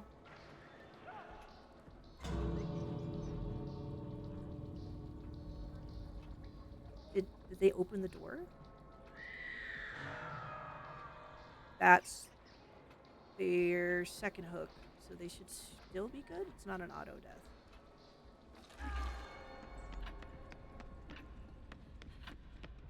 Yeah, the door's open.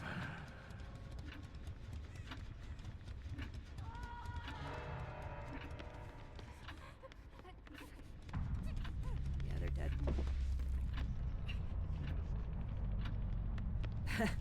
Nancy said, fuck this.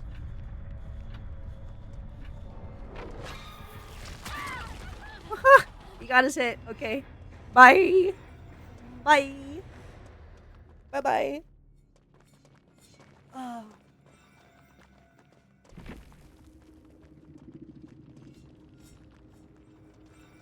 It was okay. That was an okay match. We had a little bit of a rough start there in the beginning, but we started to do a little better. Might be able to squeeze in one more match, guys, and then we might have to call it for the day. Today was just kind of a bonus stream. Weren't really planning on doing anything today, but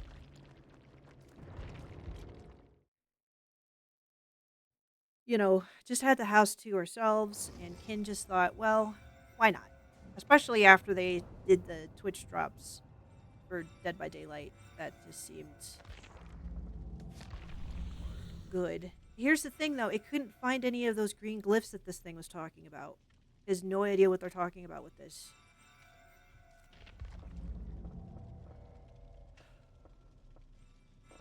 Maybe we should go to, like, a different one. Let's see. Yeah, maybe we should do... Let's do this one. It doesn't know what the glyphs are, what they're talking about with the glyphs. So it'll look it up later, but we'll work on a different tome today. Alright, but we need a queue now. Pretty soon. Kids probably gonna be here. And honestly, we have other things we have to do. So. Fantastic. Here we go.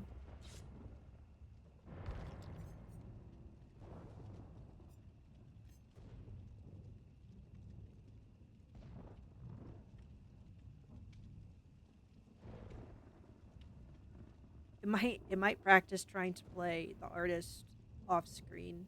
It likes the artist. It's not sure if there's still a pretty good pick at the moment. That was the one that Ken kind of, for one reason or another, just kind of gravitated to, both for their gameplay, for her gameplay and for the design.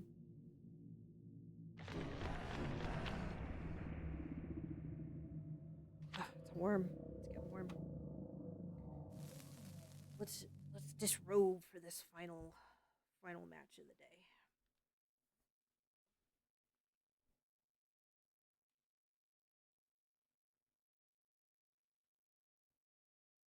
Okay. Looks like we might be dealing with the clown.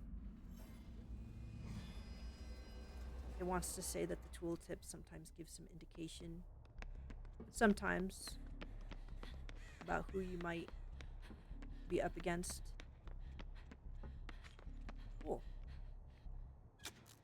You know what? It's gonna do one. Let's do one where we can actually see.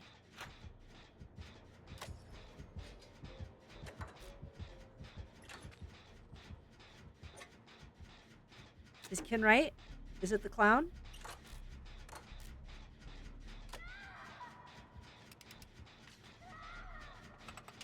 Where? Ooh, that was close. Where is it? Oh, great.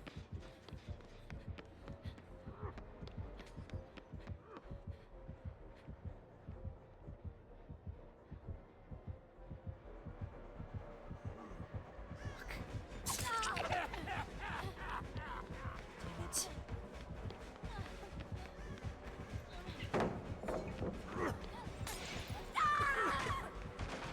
Oh no, now we're seeing. Now we got the funny gas.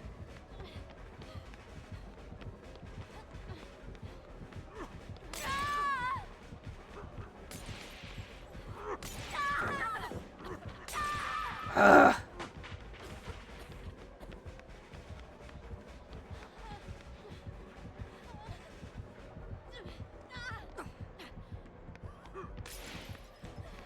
Oh, fuck.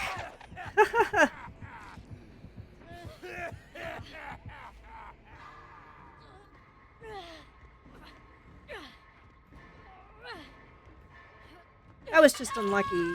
Another person had brought the clown towards Kin, so it hadn't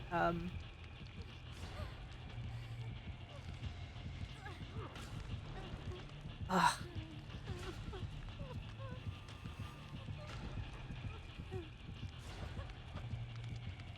This is kind of making it want to try playing the killer. It's not very. This is not the best. Unhook. Oh god.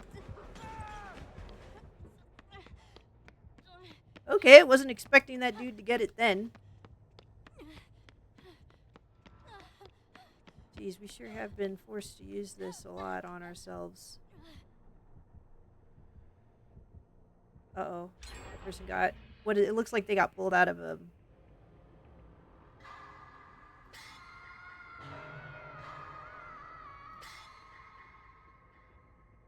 Okay. Managed to heal ourselves. Where is he?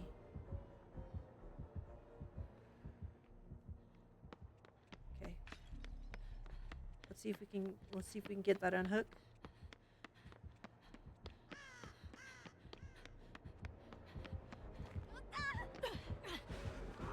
Oh shit. What a dick, you know? Like, he's just going around in circles around the person.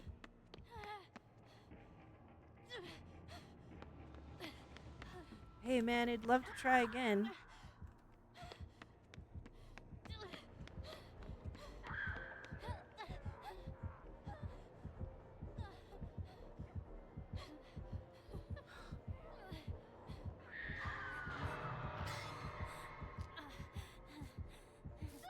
Thank you very much.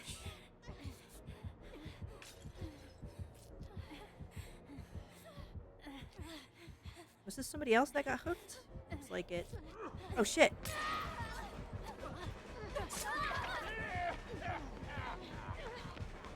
He knows that we were gonna look for that. Where are we gonna go? We don't know.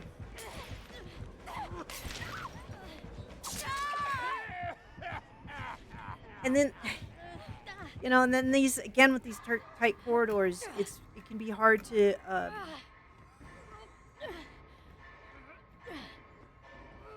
just see what's around the corner, you know. It hates the tunnels and corridors. So this wasn't as good of a match so far.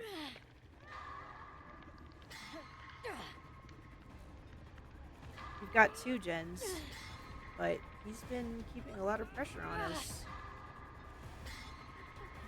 It's curious if he's got like some detection perks. Probably not. It wants to say probably not barbecue and chili. There was another one that it kind of had rediscovered the other day.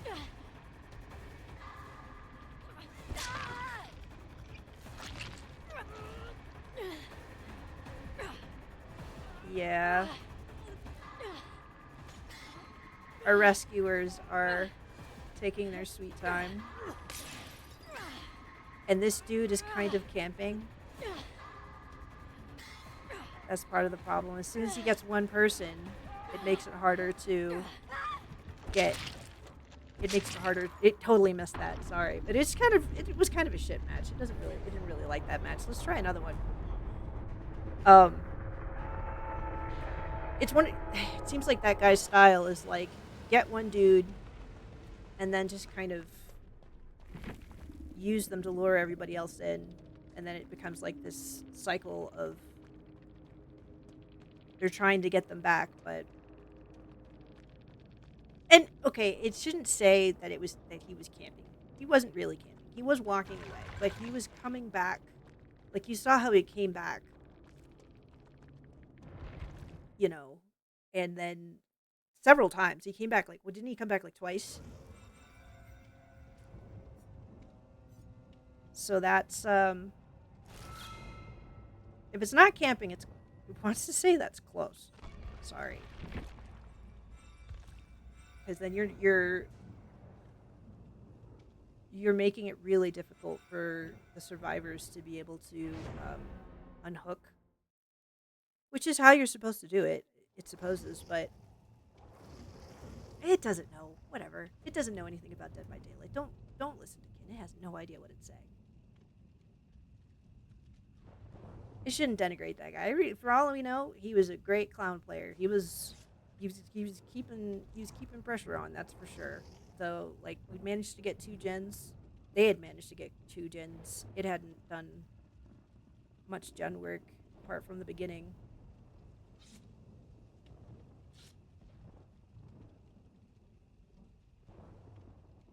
Hoping for something better.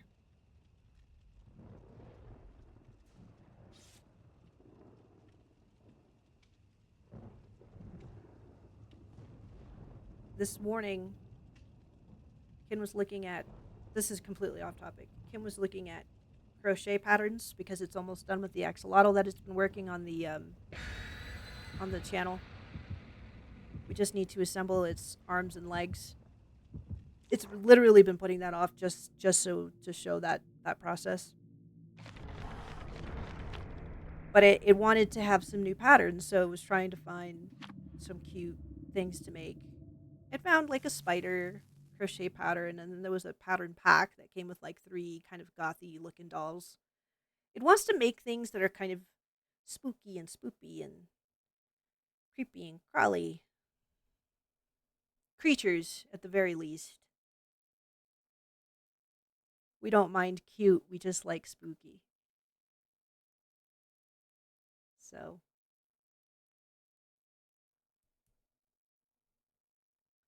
Cross your fingers, guys, that Ken does not suck and that we do better. It will take all of the responsibility. All right, Ada. Let's do it.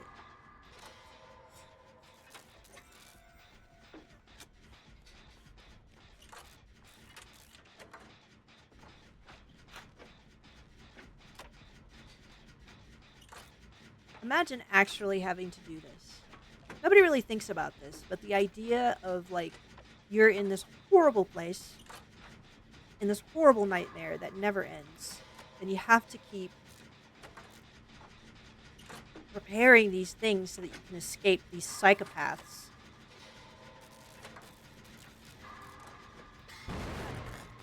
Oh, darling. That was a tough check. That was. But it looks like the killer is distracted right now, so let's just stay on it. There you go.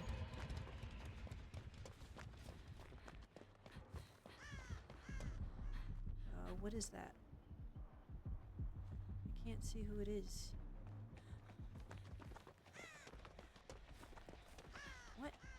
is that?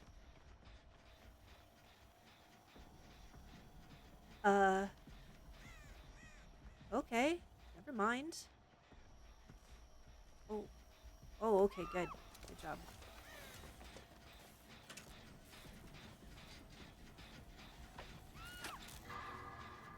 It has no idea what that is. We're gonna have to do a lot of homework, guys, so that we can up our game a bit. Maybe that's what Kin will do. Is after it kind of gets off the stream and helps the cubs settle in from school, we'll just watch some tuts and guides and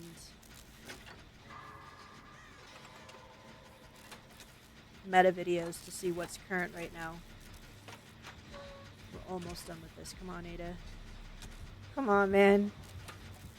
It doesn't care. Let's just lock it in. Lock it in. Shit. Alright. Okay. Let's go for that unhook. We're beelining it. This poor person's just been left here. Damn, y'all. Come on. Come on, come on. Okay.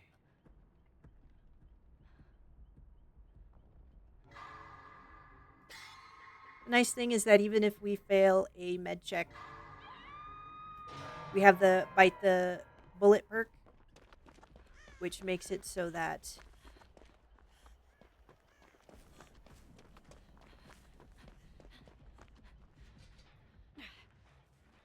sorry, so it's just because it like sometimes it has to stop and it's like it has trouble scanning and talking at the same time. But the bite the bullet perk is nice because it makes it so that even if you fail a med check, the person will not cry out in pain.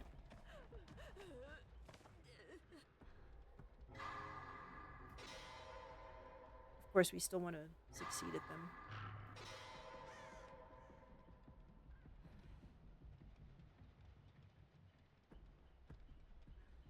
Alright, cool. Is there a gen nearby? Yeah, that one's not. There's one over here that we passed.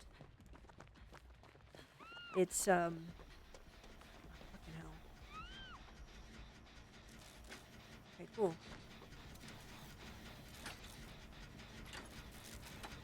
It looks like they're going for that unhook. That's good. That's nice. Thank you. Oh, they are very close. Who is this? Did they get them? Okay, somebody else got them. He doesn't know who this is, actually. Oh no! It kind of wishes that it had a toolbox right now. They're going for that hook. Shit. Oh, fuck. Now they saw us. Okay. Let's just get this unhook and just run. We'll just run like hell. We did that on purpose. We're trying to protect the person we just unhooked. Fucking hell. Brown noise, oblivious. So this does something to us. We're oblivious. We're a little oblivious. This is our first hook, though, so it's alright. We'll manage.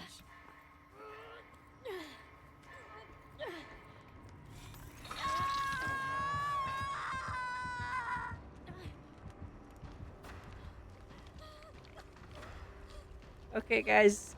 It hopes that you remember Kid's kindness. It really tried to help and be a good teammate.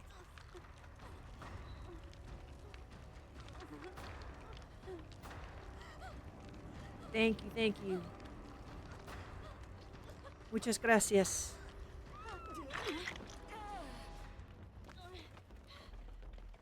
Para how do you say it? Asistencia? No, that's not how you say it. We're over here making up words. Oh shit, oh shit.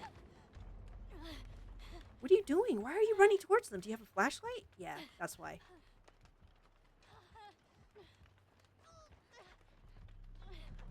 Now they're literally bringing this person over.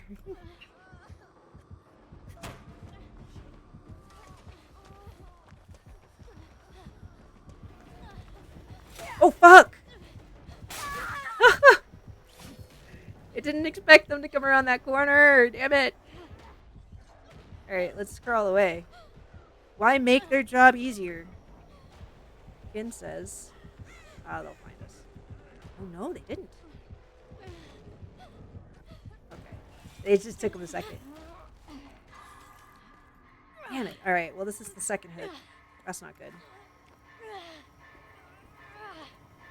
In the basement?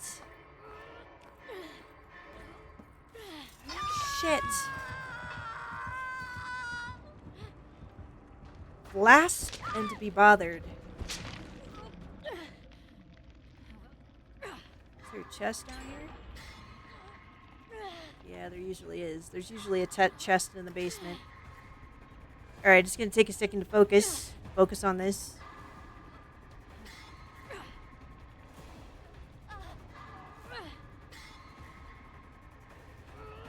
Everybody's far away. We got 2 people working on gens. We can't see. Oh, okay. One person is hella far away. Nobody's coming over here. Alright. Ken sees how it is. Fuck. Okay.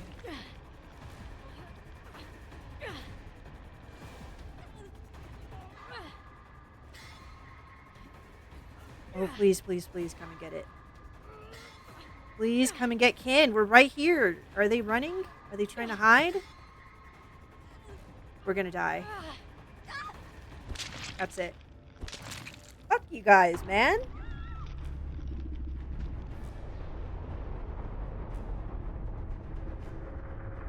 Wow.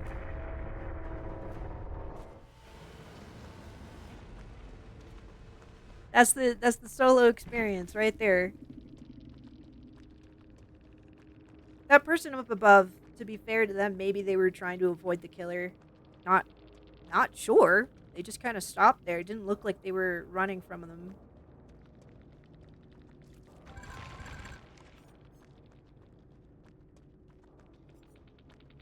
Yeah. Up until that moment, it was doing pretty good, as you can see. We'd done a couple of gens. We got a bunch of safe unhooks. This all feels very familiar.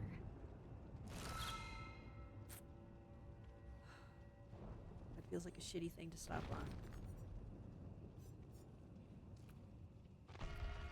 Let's see if we could squeeze in one more. Let's see if we could squeeze one more in. We might regret this. It might be that all of a sudden people are going to be coming in and saying hello. And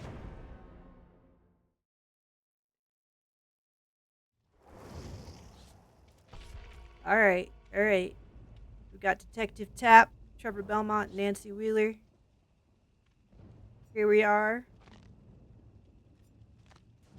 Goth Girl, we can't look at this store.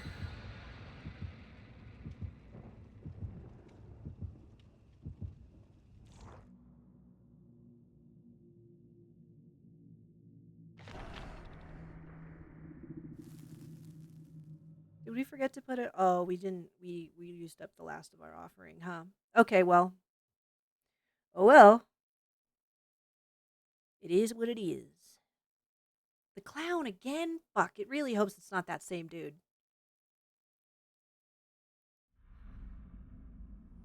It did not do well against the clown last time, y'all. It wants to say that when we got the clown, that it also started us all together. But could be wrong. Oh no. And now we're getting rubber banded? This isn't going to bode well. The true DBD experience.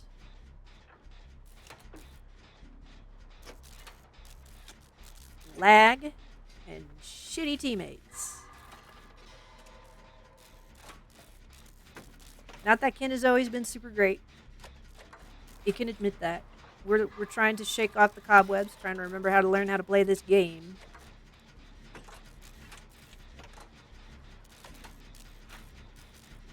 But we'll get there. We'll get there, y'all. It's enjoying it. It's enjoying it. You know? Last night was just kind of a big reminder as to why Ken loves this game so much. Okay, he's going there. Cool. Let's see. If we go towards the center, then more likely... Okay, they're going back.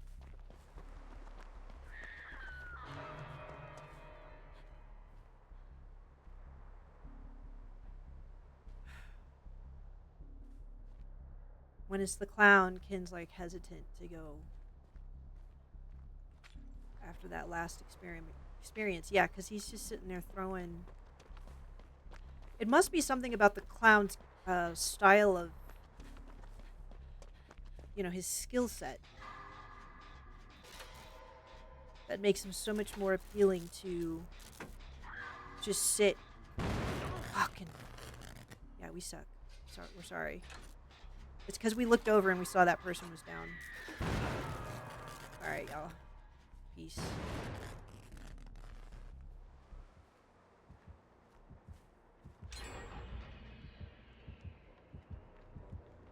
Where are they coming from? It's gotta be from over there, right? Are they gonna go back? Somebody gonna get them? He kind of hates, like, leaving them there, though. That's the problem. Oh, fuck.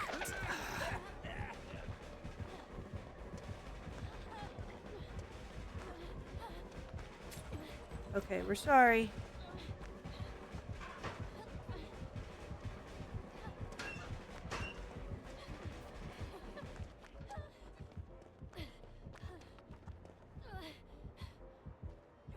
That was great that we were able to evade them that way. That was a close one. That was a close one. Trying to remember that they have a very limited POV is very helpful. But, when you're panicking, you just kind of, sometimes you just jump up when you really don't need to.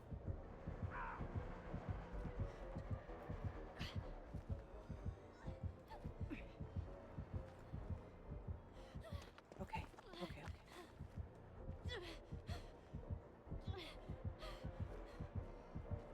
He's really trying. He's trying. Fucking... Ah!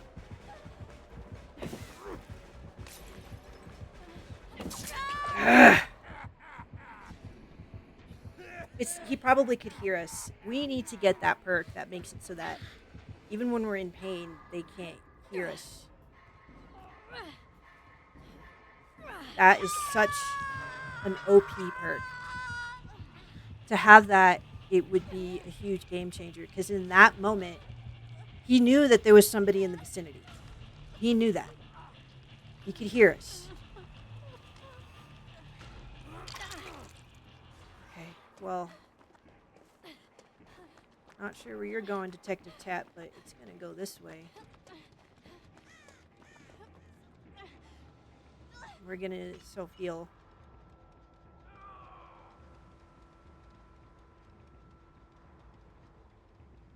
We haven't been able to get any unhooks.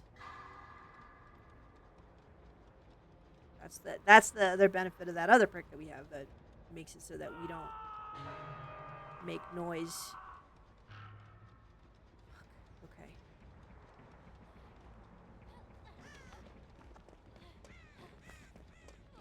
Yeah, it really feels like they're just kind of just waiting. It feels like this is the same player.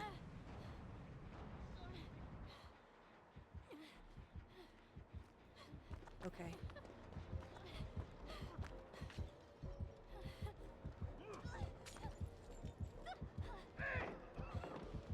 Okay, somebody else got them, so we're gonna run the hell away. There's got to be... Where are the other gens? This one still isn't completed either. Okay, it probably wouldn't be a good idea to vault down because it thinks there's a doorway there. And he would just see us. Man. Rough. Got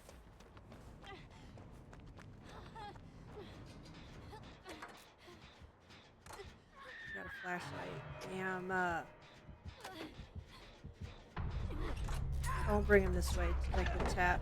Damn it.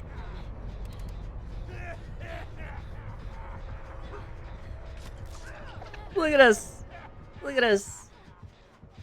We wish we had a flashlight. That would really be helpful right now, but we don't.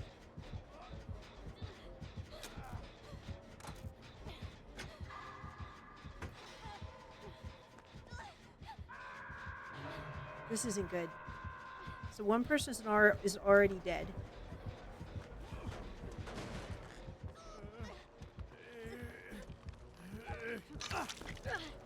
Fuck it, we don't care.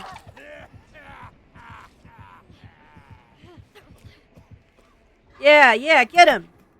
Fuck, just because we were right there next to that hook.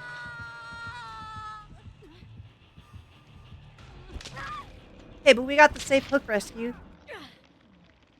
Ken will give its life to help the people it unhooks.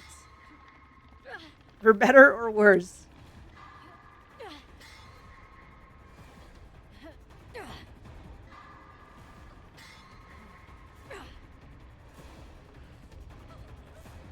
Okay, let's run the hell away from this spot here. It's not sure where you want to go. Here.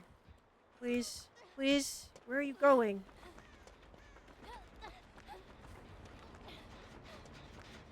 Fine. Don't heal it.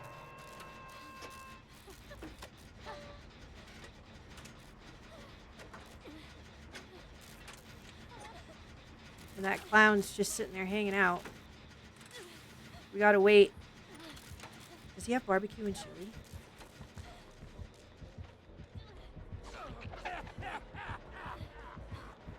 Shit. Okay, not sure who he's going for right now.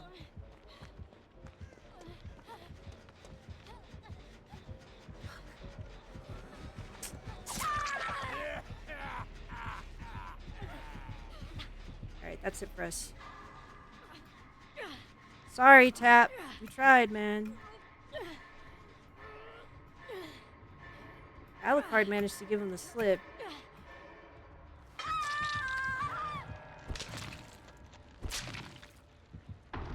At our expense. Alright.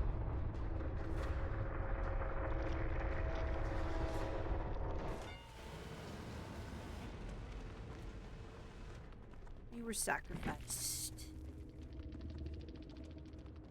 Harsh. That was harsh. Yeah, we were having a hard time. It feels like that was the same clown player. Feels like that was the same dude. They don't have anything. We just suck. We just can't handle it. We can't handle him. What? It was expecting him to have like some crazy perks. No, he just knew that gen had been worked on and went back to it. Well, that felt a little sus to Kin. It's got some thoughts. It's wondering about that whole situation. But Feeling something bad is about to happen. we're gonna keep it positive. All right. Well, ladies and gentlemen,